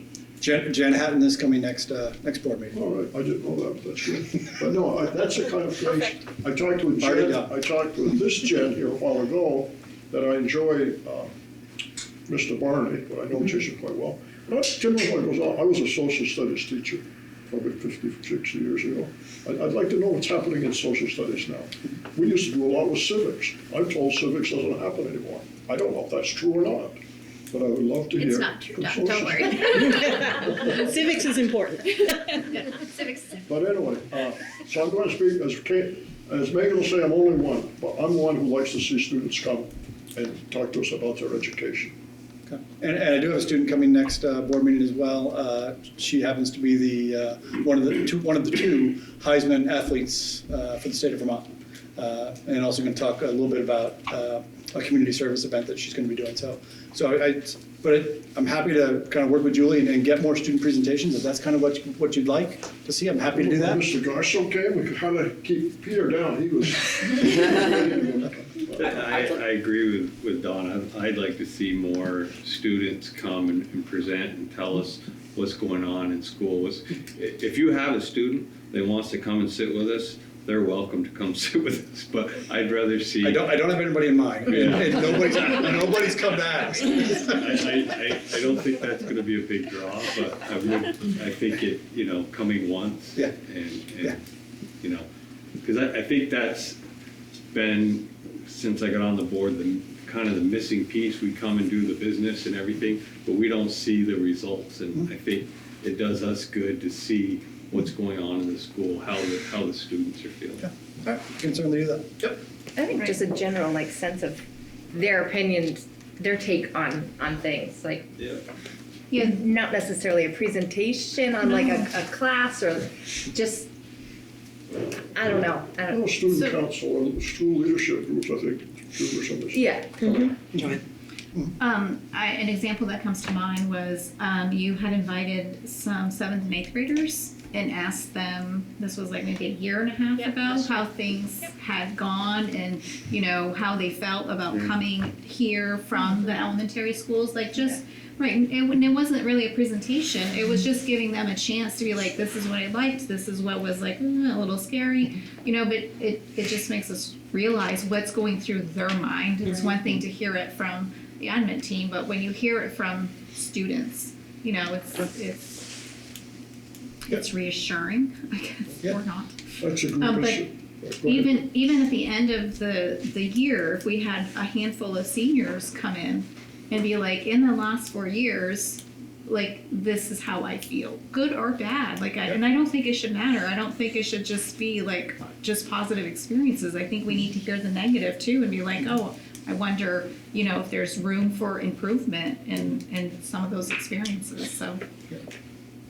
Absolutely. So if you have particular groups that you're I really want to kind of hear from this, by all means, reach out to either Christy or me, and we'll be happy to get those in. But there are some that are already planned, and Julie and I have been chatting along with Christy, and that we have planned. So if there's others or things in particular you want to hear or see, by all means, just let me know. Could we even maybe put it out a night we have a meeting before and just be pizza with the board and students want to come and just. Pizza hour before 6. Never a bad time. I just thinking of ways too. So they don't always feel the pressure and they have to sit and present to a full board. Right. It could just be conversations with the board. Just share how they're doing. Like coffee with the cops that they do in town, but something similar. Bagels with the board. There you go. Alliteration for the word. Brownies. Oh, brownies. Okay. All right. Thank you. Thank you, Dan. Yep. All right, FY25 budget. Down. I will probably share my screen. I guess, first we'll talk about the yield, before I need to share my screen. I'm sure everyone's watched the news or heard about the news or read the letter. So I'll just kind of summarize, for the camera and anyone who maybe didn't get a chance to read it. But the December 1 letter obviously came out a day or so early. It's estimating the property yield to be at $9,452. That's a much smaller number than we're used to, and that's because of Act 127 and moving from an equalized pupil divider to the long-term weighted ADM divider. Obviously with a long-term weighted ADM, it's a much higher number across the state, and so the yield has to go down to raise enough taxes. Another important thing to note from the letter is that there's about $37,000 of reserve funds going in to offset spending. It's $24 million from fiscal year 24 and $13 million from fiscal year 23. But the average tax rate increase that they're projecting in this letter, I should say, that's really important, is to be at $1.36, and that's equalized before CLA. They are forecasting that the average per pupil spending, so that's per long-term weighted ADM, will be about 12.8%.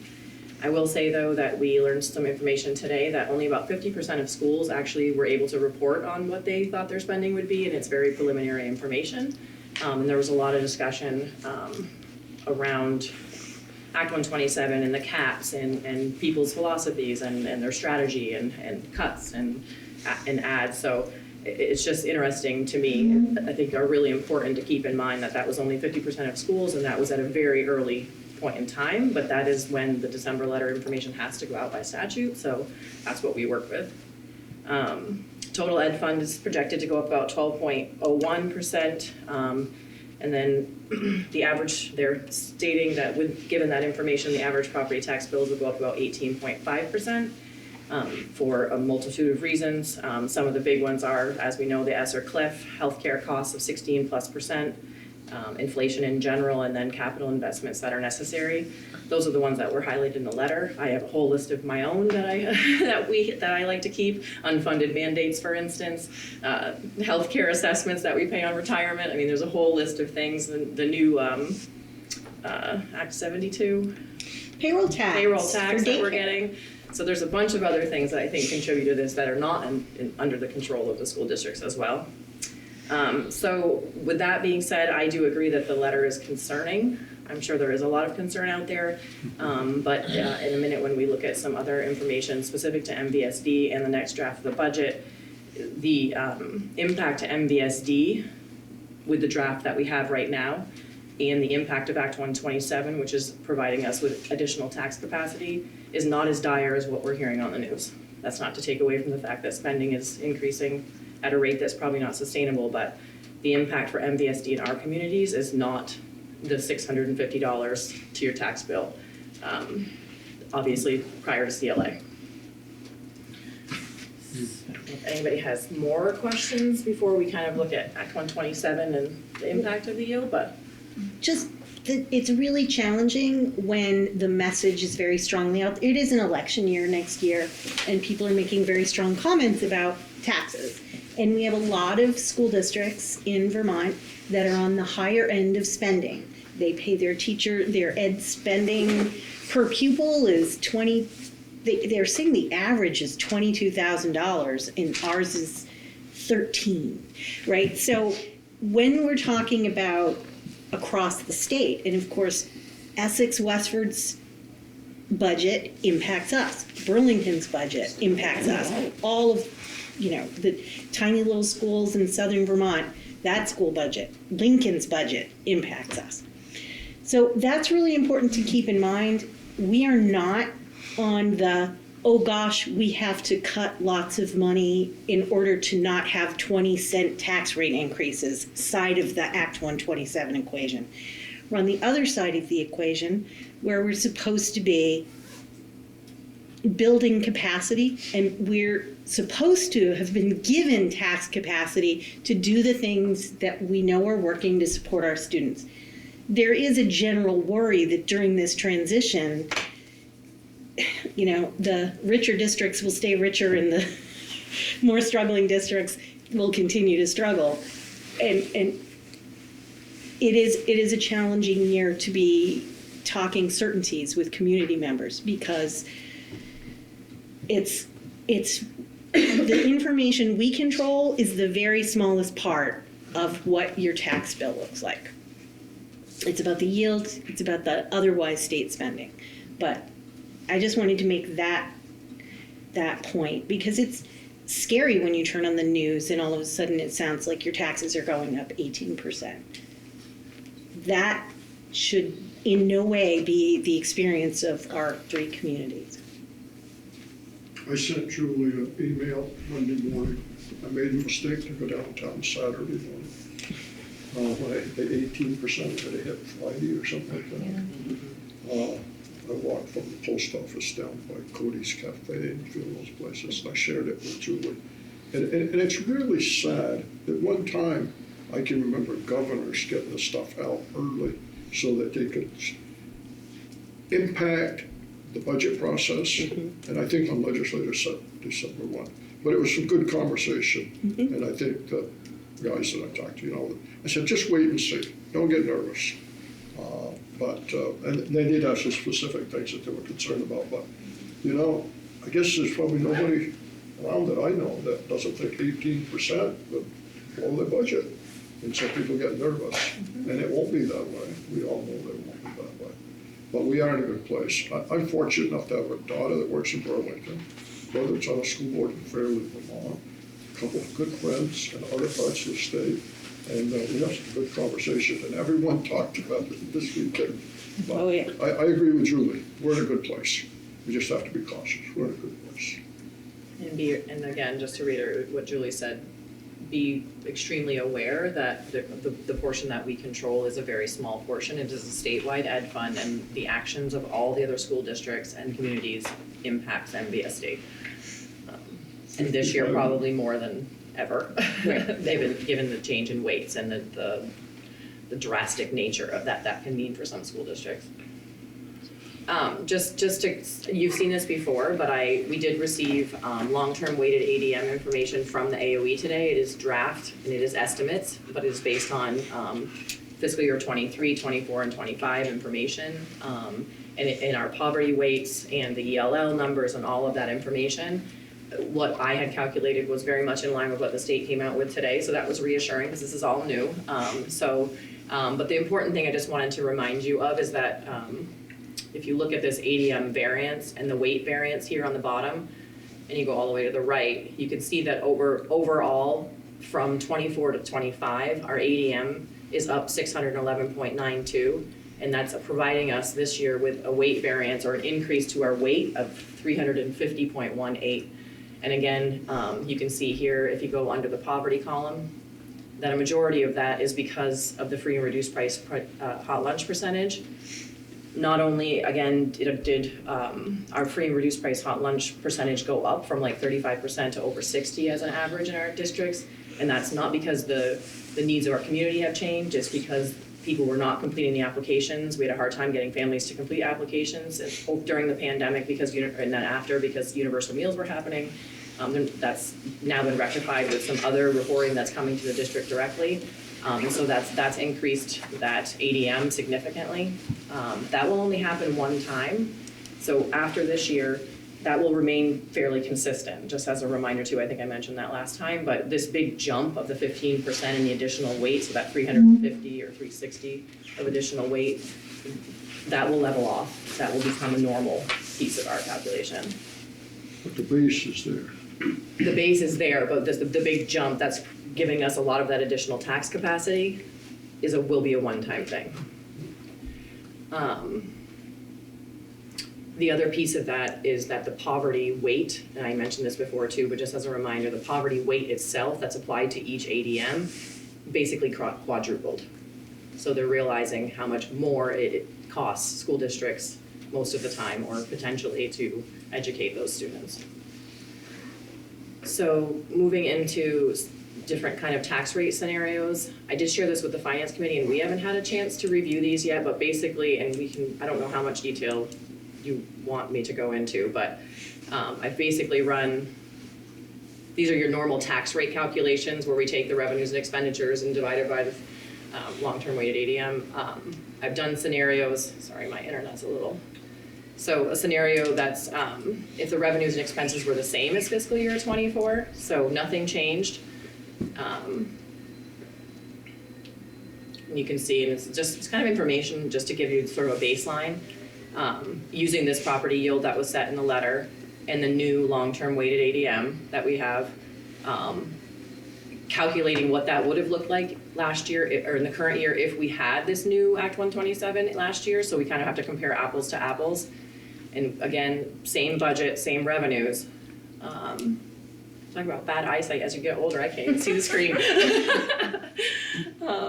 We would have actually a tax rate decrease of 13 cents, given the new tax capacity of 127. Which is a decrease of 12.2%? Yes.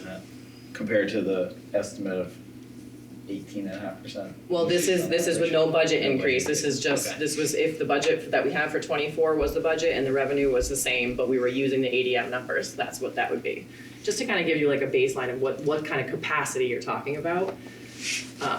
And then over here in this scenario in the next box, I have now replaced the budget figure with the draft 3 budget figure, and the revenues, I adjusted the revenues to what I anticipate them being. So you can see that the education spending right here is proposed to be, or estimated to be up about 3.6 million or 10.88%. Some of that, as you can see, is $1 million less of revenue, which we know is mostly ESSER. And if that were the case, again, with the new yield,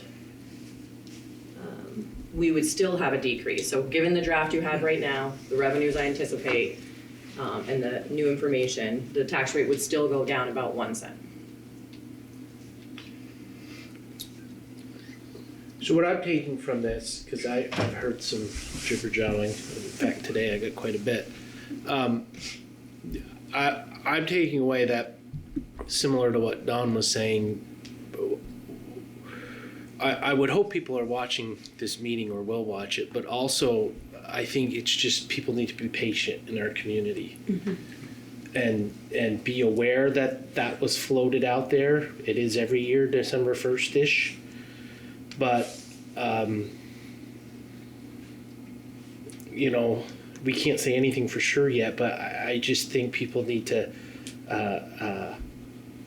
be patient, and I don't think anyone on the planet, especially here in our communities, want an 18% increase, but I think that they just need to be patient, because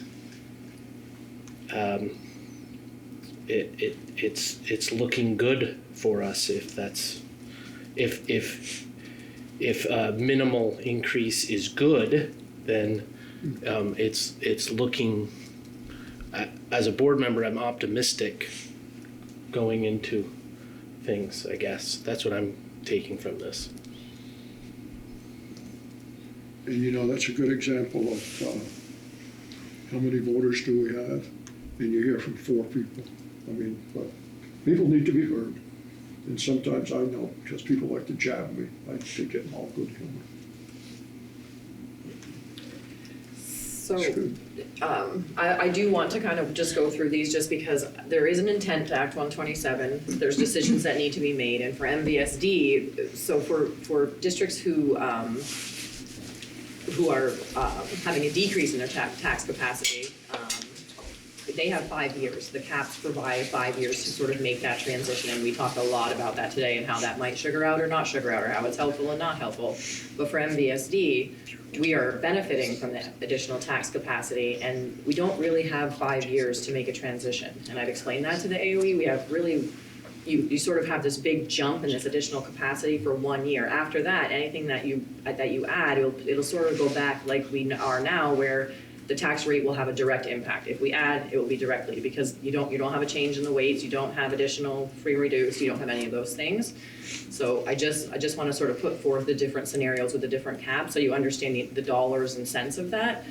More just for information. I mean, the board can make any decisions that they want, but just so you sort of understand what those mean for you and why they're there. So in scenario 3, if MVSD wanted to maintain a level tax rate, so this is again taking the budget you have in front of you now, the revenues I anticipate, and a tax rate that would be level, we can actually, look at my formula. It would be draft 3 plus additional spending of $330,000 to maintain a level tax rate for MVSD. So again, budget 3 plus $330,000 would maintain a 0 increase to the tax rate with Act 127. The next scenario would be the same thing, draft 3 and the revenues, and what it would take to get us to the 5% tax rate cap. So there's a 5% tax rate cap. Anything above 5% in Act 127 becomes the burden of the ed fund, so it goes into the ed fund and then it's raised by the entire state. If we trigger the 5%, it remains a safety kind of net for us, or for any school district that does, for the subsequent year, and then so on and so forth up till fiscal year 29. If you don't trigger the 5%, then that goes away in subsequent years. But 5% is about 6 cents, as you can see here on the bottom.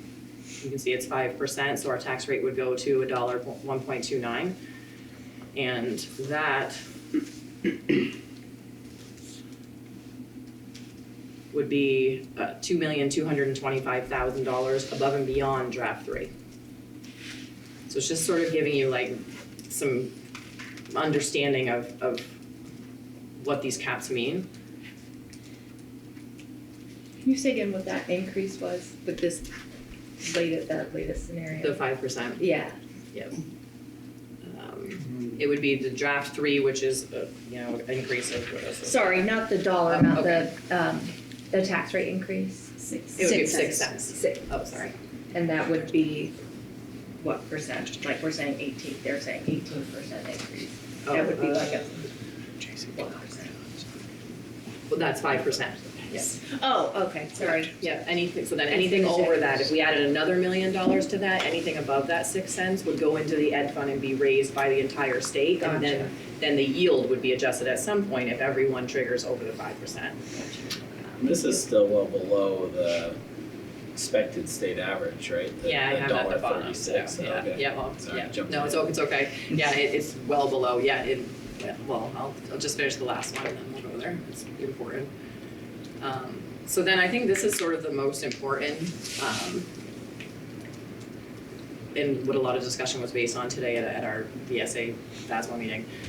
So this last scenario would be staying under the 10% increase to spending for long-term weighted ADM, which we know if you go over 10% of that spending, it triggers a review by this committee that they're going to form. And what that means for the tax rate and when it also triggers the 5%. So, sorry. Easy if I could use my hand too. So down here you can see that if we were at this 9.99%, so we can't go over 10% because we would trigger a review. Your spending per long-term weighted ADM would go up $1,185. And what that would mean in reality is a 14-cent tax rate increase. But only 5% or 6.6 cents, which we just talked about, is all that would be the direct burden of MVSD. The rest then goes into the ed fund.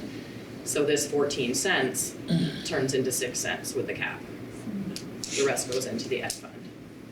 What this means, this 9.99% or staying under 10%, is a total increase of 7.4 million. But above and beyond this draft, it would be draft 3 plus $4,710,000. Which seems like a giant number. Sorry, Laura, that last part, that 7 million is on top of that 52 or it's added in? It's added in. Okay, Yeah. so that would be the. In total. Which seems like a very large number.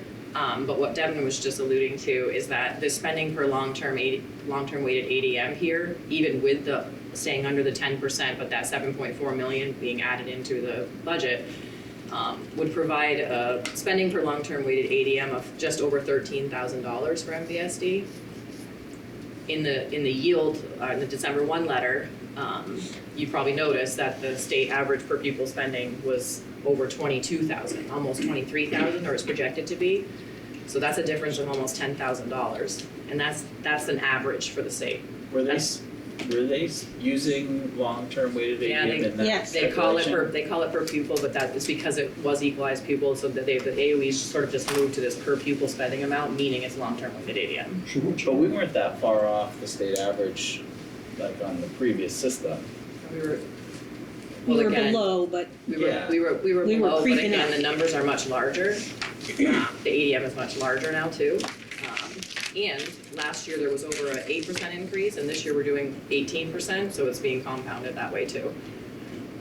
Still strikes me as too big. a difference.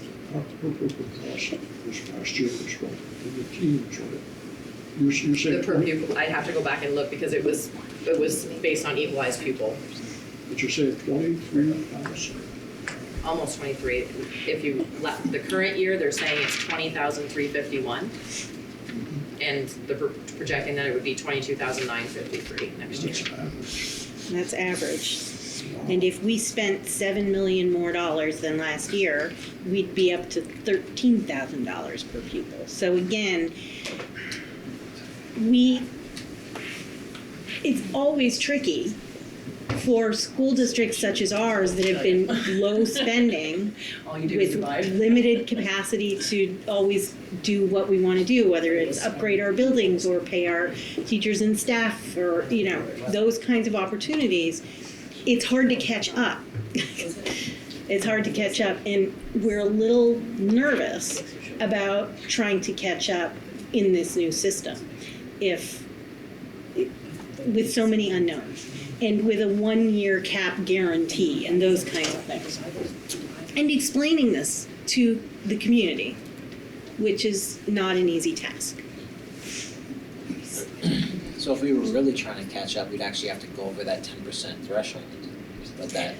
No, you don't, that would trigger That would trigger a review, and they are going to look at whether it is necessary and appropriate spending, so. No, that part I got, but I'm saying, like, us trying to catch up would actually mean that we would have to do that to that Have to degree. spend more, yep.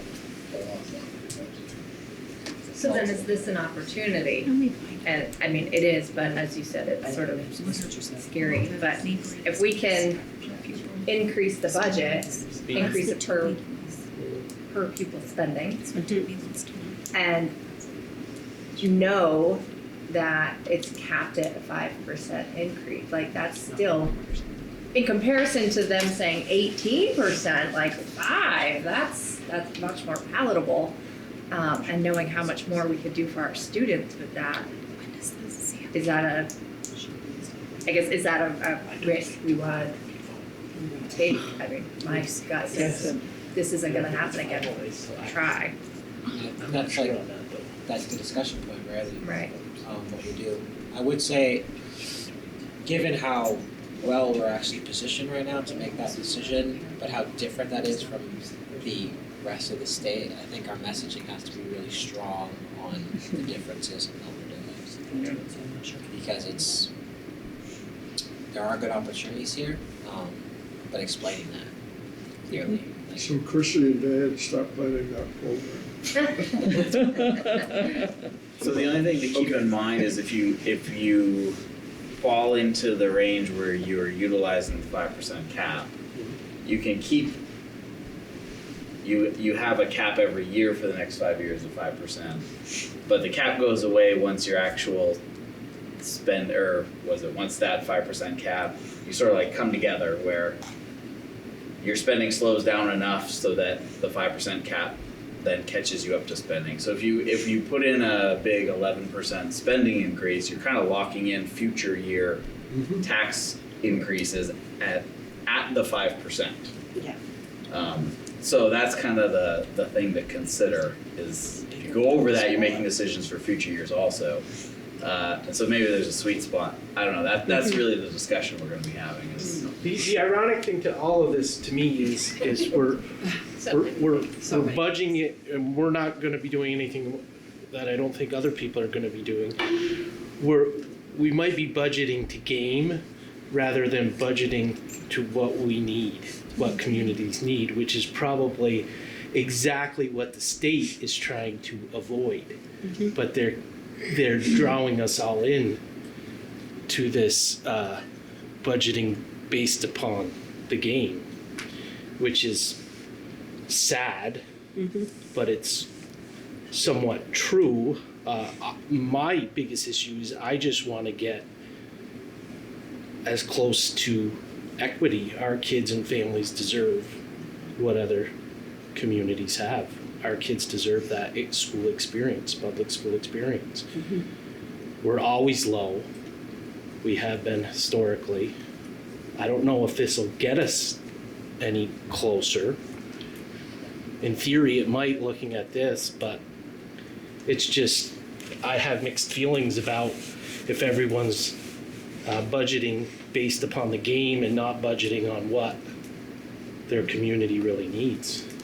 It's kind of ironic. It's an unintended consequence. You know, we heard today that the legislature talked about these caps for about 4 minutes and didn't really understand, because, you know, if you think of a bell curve and some communities having significant disadvantage with new weights and some communities having a significant advantage, you know, it's supposed to level some of that out over a period of time.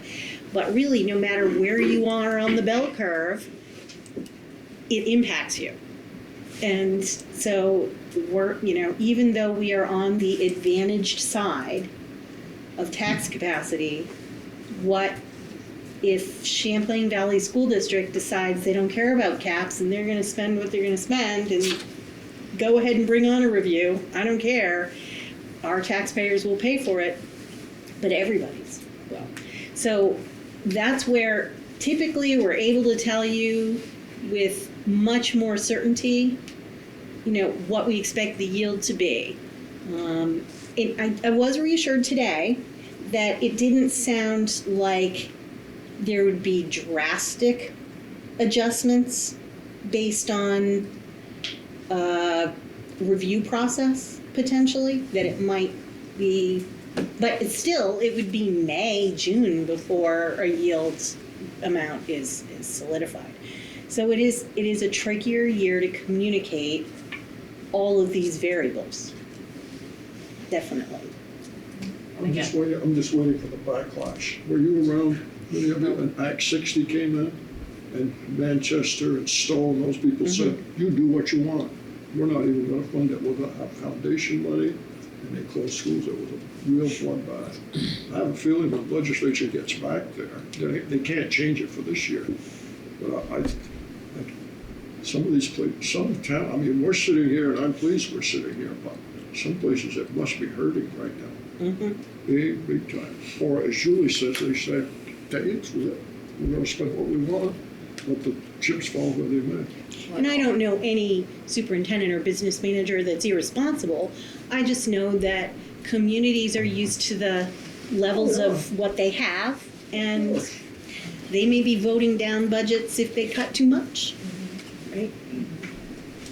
I was just a little bit concerned today when the talk was about the review, and that the review doesn't mean that you can't spend more. It means you have to prove why you're spending more. And there was a lot of conversation around what that could potentially be.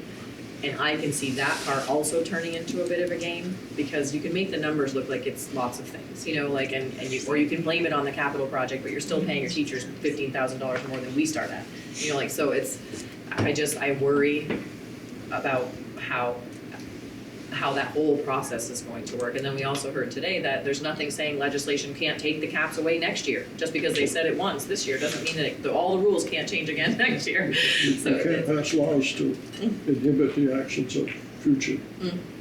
And how that review board is composed or appointed.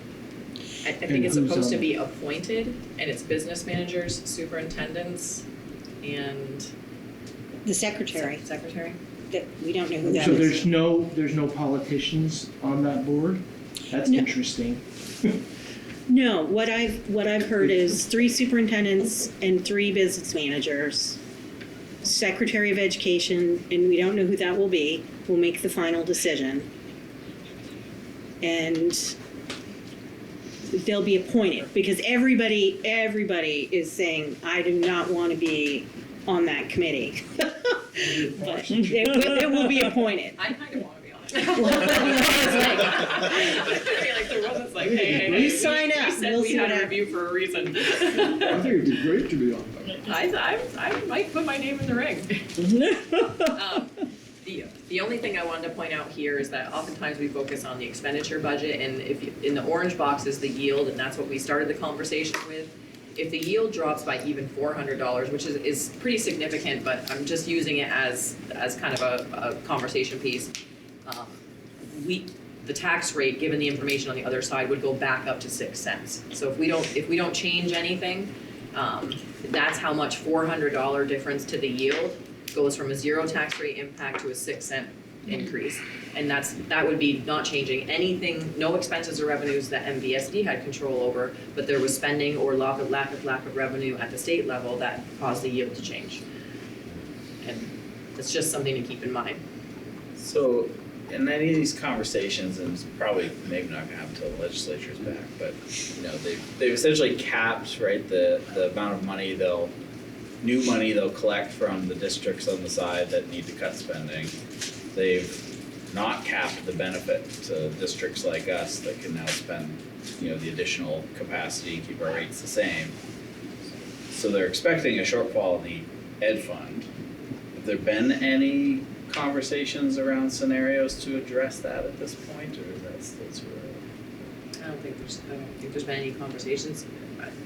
If anything, unfortunately, they keep putting more demands on the ed fund.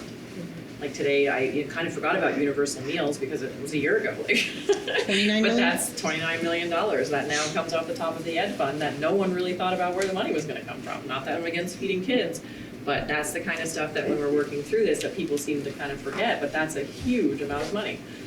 So not yet. Yeah, I mean, my fear is they're just gonna spread the shortfall to everyone, and through that. Oh, absolutely. Through that yield. Mm-hmm. Yeah, absolutely. Which is why it looks the way it does right now. And I think that's our biggest risk right now in this process, is that adjustment's gonna happen way after our budget vote. Mm-hmm. So, that's what's got me a little nervous about this whole thing. Hang on. It's a bit rough right now. I know. You said our taxes are Right. Yeah. So that's the risk that needs to just, I think, be in the back of our minds as we go through the whole process. Sounds like a candidate for school board. Nice speech, good stuff.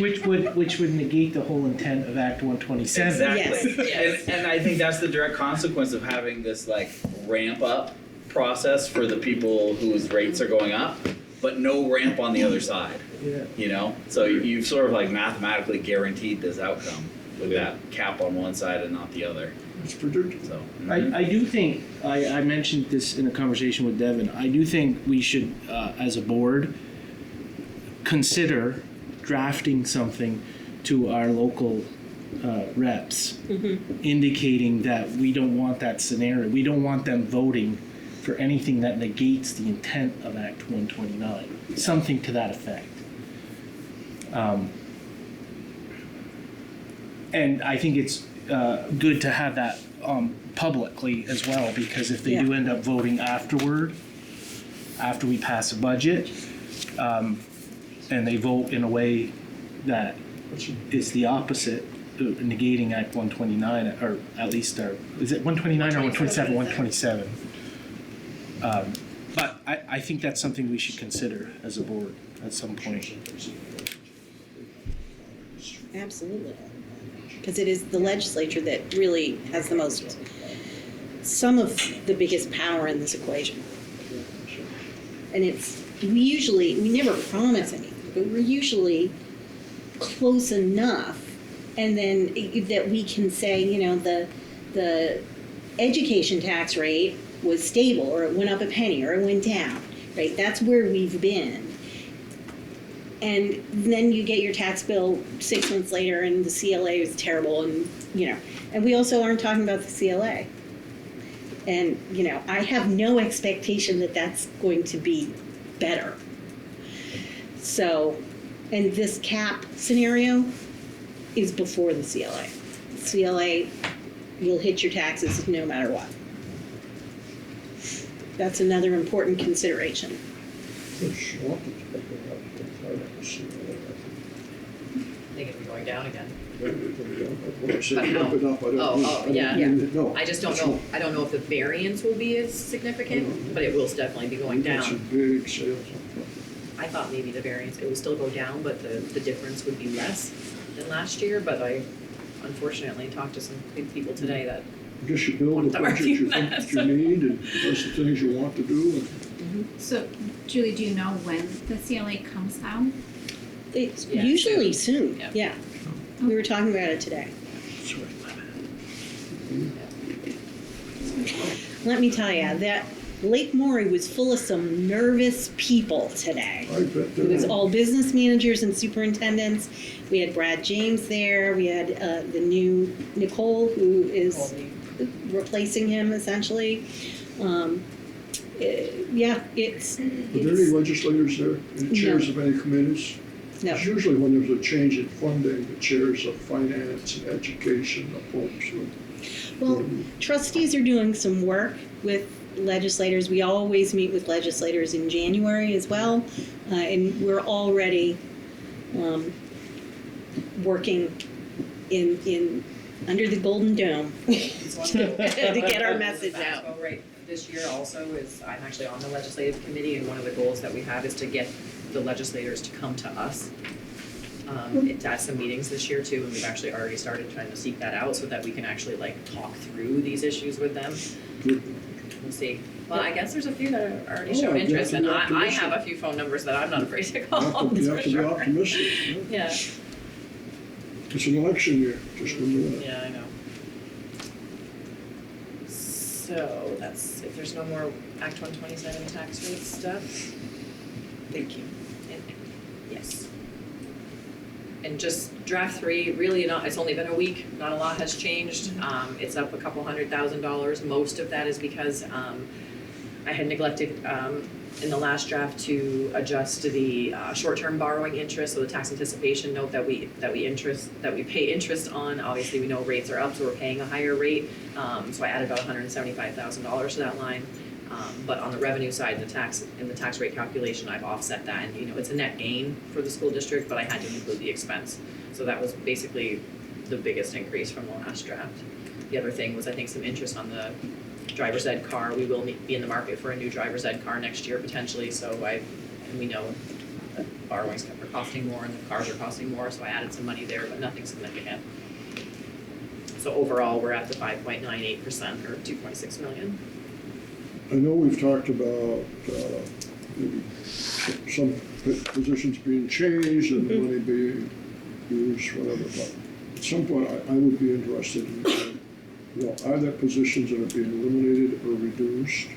And if so, are there positions that we're thinking of having, like what we're talking about today? I told Julie this too, a little conversation on the weekend was about athletics. Athletics are a big thing in many people's minds. And they had heard that we're going to have an athletic director for the elementary schools. And I sent you the questions they asked me. I don't think we need to discuss it tonight, but I think we need to keep it in mind if we're going to put that in there. And I know Julie sent the survey, some survey results, and that question was on the survey also. Which is where most people heard about it. I mean, we've had conversations about it. Right now, we pay athletic directors in 2 of our elementary schools about $4,000 apiece, and we have a stipend for our one of our administrators, who has given me her soft resignation from this, to coordinate between Franklin Rec and the 2 elementary schools. At the same time, we can't fill a part-time PE teacher. So one of the thoughts was that, especially since it's my understanding that the current elementary athletic directors are not wanting to do it next year. I don't know if that's confirmed or not, but there's questions. Swanton and Highgate. So one of the things we're throwing out there is, could we attract an applicant for phys ed by including those responsibilities as well into for all 3 elementary schools. So it's not like we're paying money now. Right, we are. And I think that's a key point that, I don't want to beat that whole thing to death tonight with the money we're talking about, but I think it's important to know. I like it, camp volunteers doing it, and I thought, right, okay, Devin Batchelor is a volunteer, and I think his wife, Mrs. Batchelor is a volunteer. Hey, we got it under control. Anyway, it's just something that we need to frame how we And we do have, I do have a list of the positions that, we are keeping in the budget that were added during ESSER. Most of the other positions that we've added were a trade for something. We don't need a social studies teacher, but we need a psychologist. Like those kinds of things we've done through the past several years. I don't know what the other board members, be interested in knowing that. Absolutely. Good. It is amazing though, at the end of all of that, the moving and the adjusting and the swaps and everything, the impact was really minimal. It's a giant spreadsheet because there were so many moving parts in the last 4 years. But the actual end result was not a lot of add at all. 3 interventionists and a few 0.2 FTEs and and a truancy physician and school clinician. So yeah. Well, we didn't think we were gonna have any money. We were worried about investing. How we were going to. 2 months ago, we were talking about how we were going to take and put that together. Did you want to do the survey results, Julie? Do you want me to do the survey results? Because I think that's the question. Do you want me to do them tonight, or do you want me to do them December 19th? I have them ready. Is it how, like a quick, I can do it quickly. okay, let's do it. It's on the, just do it real quick and it's on our Yeah, agenda, so. I'm happy to do it. I just am aware that we've had lots of good discussions tonight.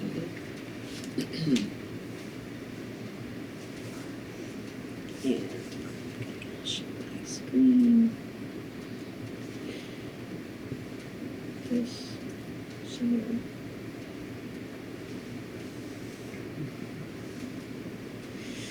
Okay, I really appreciated all of your input in changing the questions. I think that they were, that we clarified some things. Again, just the blurb that I've always had in the survey about you're trying to set your funding priorities and wanting input from the community. Again, we actually got a much larger group of non-parent community members that participated. Swanton, Highgate, and I believe Franklin as well shared in the community, but I know that Franklin and Highgate shared our survey on their Facebook pages. And that, I think, made Swanton did. it. Swanton did and Highgate Yeah, did. I Yeah. think you said Franklin.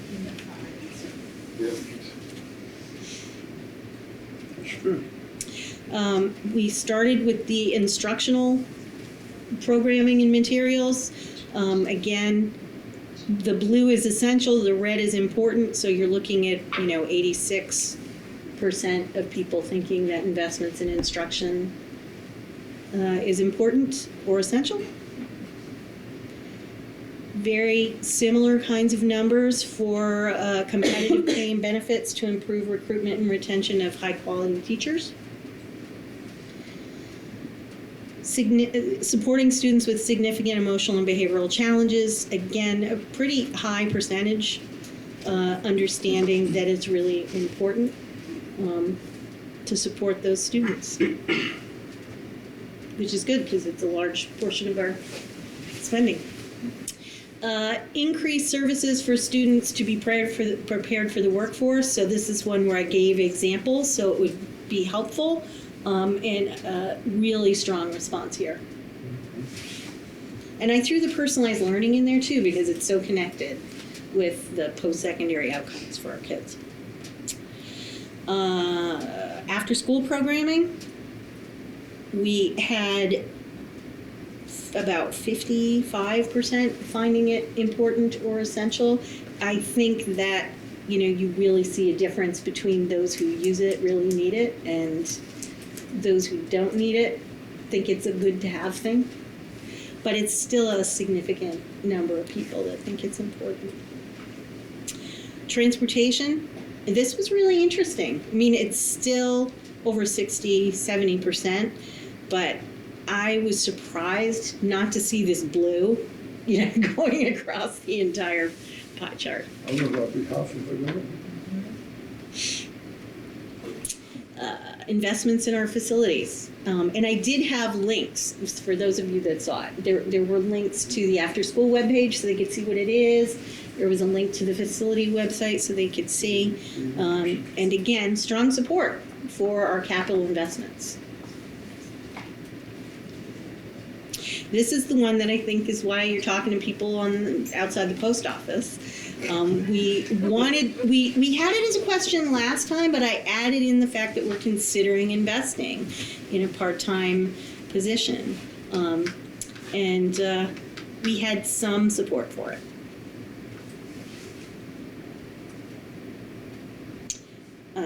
Athletic fields, again, we had more than 50% of people thinking it's essential or important. And that's an area where in facilities we talk about, the degree to which we're gonna put those investments in our maintenance and. Julie, did this one have more blue and red than the previous one? I will take a look at that and share it for you at our next meeting. Because You it mean the appears to me previous that question? Last Previous year. question or last year? no, the previous question right That's here. what I thought. Oh, I'm sorry, Don, I It seems to me misunderstood that you. more people, okay, that's, I'll look So, at that. 48% and 54%, so more.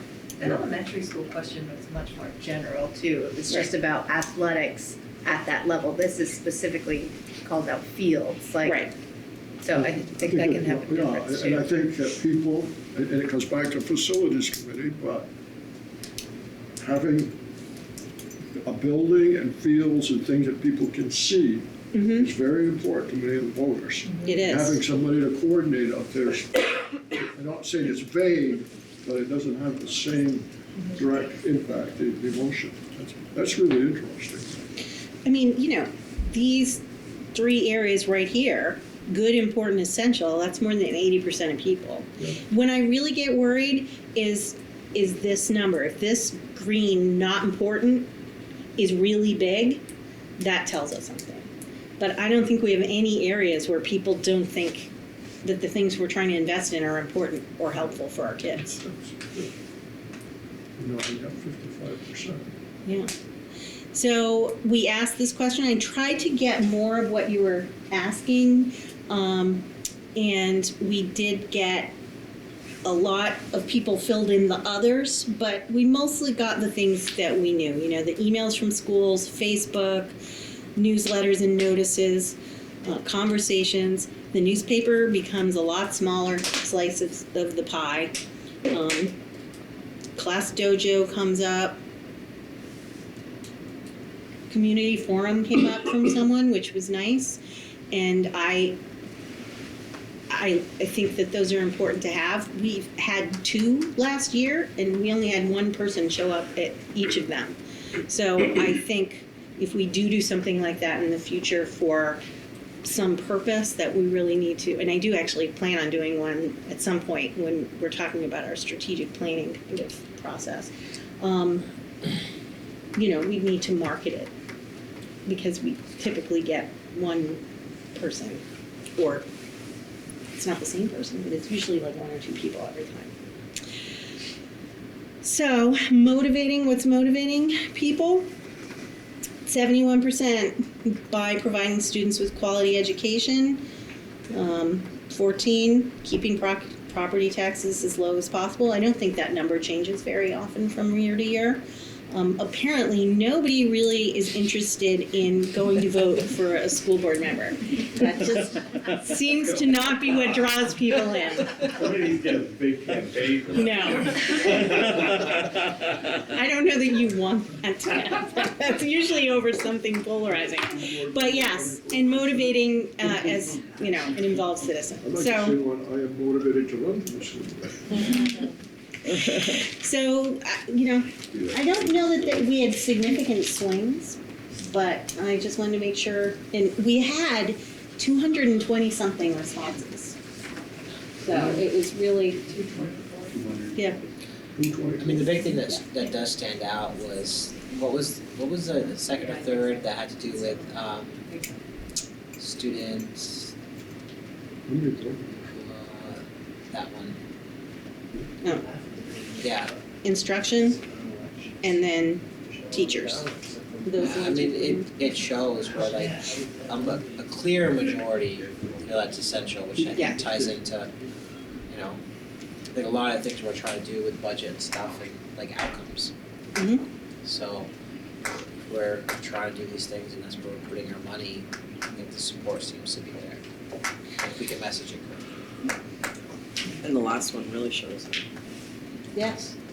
Most Good people, quality education. 77%. Good. Are you gonna share that in the dragons? I will, yeah. So is it still open? It is, but last Thursday, Friday, huge, it's changed by four folks since the weekend.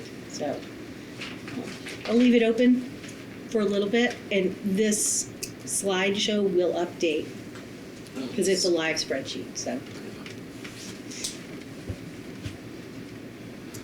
and it's in the board drive already. So I'll just update it if I see any increase. All right, next agenda item is warrants. Or you want me to read those? I saw that button. Okay, got it. I was just gonna be really smart. It's fine, hey. Is it all of them, by the way? All the numbers? If you want to, yeah. Or just okay, so we need following payments were made by the board approval for the month of November. So accounts payable, $1,776,546.77. Payroll checks, $67,521.20. Payroll and other disbursements, $1,792,488.67, and then payroll deductions, $728,635.11, for a total of $4,365,192.75. And we're looking for a motion to that. Yep. I'll make that motion. Okay, Joanne is the first. I will second that. Any discussion? You wanna give back that motion now, this, moved and seconded. Would you? What? I'm sorry, what did you say, John? I like to look at his face. Oh, okay, I see what you I know you like doing that, you were really right there. Would you read that back to me? If you'd like. It's a tough group. It was seconded, right? Yeah. Okay, all right. Any discussion, questions, comments? All right, all those in favor, please say aye. Aye. All those opposed? Aye. Motion carries 9-0. All right, next agenda item is the MVSD digital sign procedure action. So,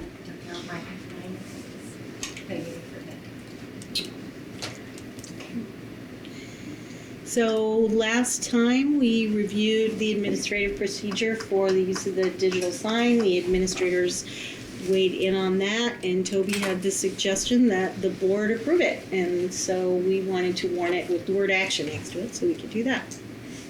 I'll make a motion to approve the sign administrative procedure. I'll second that. Toby's the first, Dawn's the second. Any questions or discussion? All those in favor, please say aye. Aye. All those opposed? Megan, did you say? Aye. Oh, thank you. Motion carries 9-0. Have a great night. Thank you, Megan. And that brings us into future agenda items. Some of them cybersecurity, budget, transportation. Future board meeting, it'll be December 19th at Highgate Elementary at 6 p.m. And now we will go into executive session or And an update on an employment matter, and you're going to want to make the motion include that premature public knowledge would put one or more parties at a substantial disadvantage. That's the finding for going into executive session. All right, so we have a finding to go into executive session for a premature For an employment matter. And confidential employment matters as premature public knowledge would put one or more parties at a substantial disadvantage. Action or finding. right, Peter Second. first, Renix second. All those in favor? Aye. Motion carries 8-0.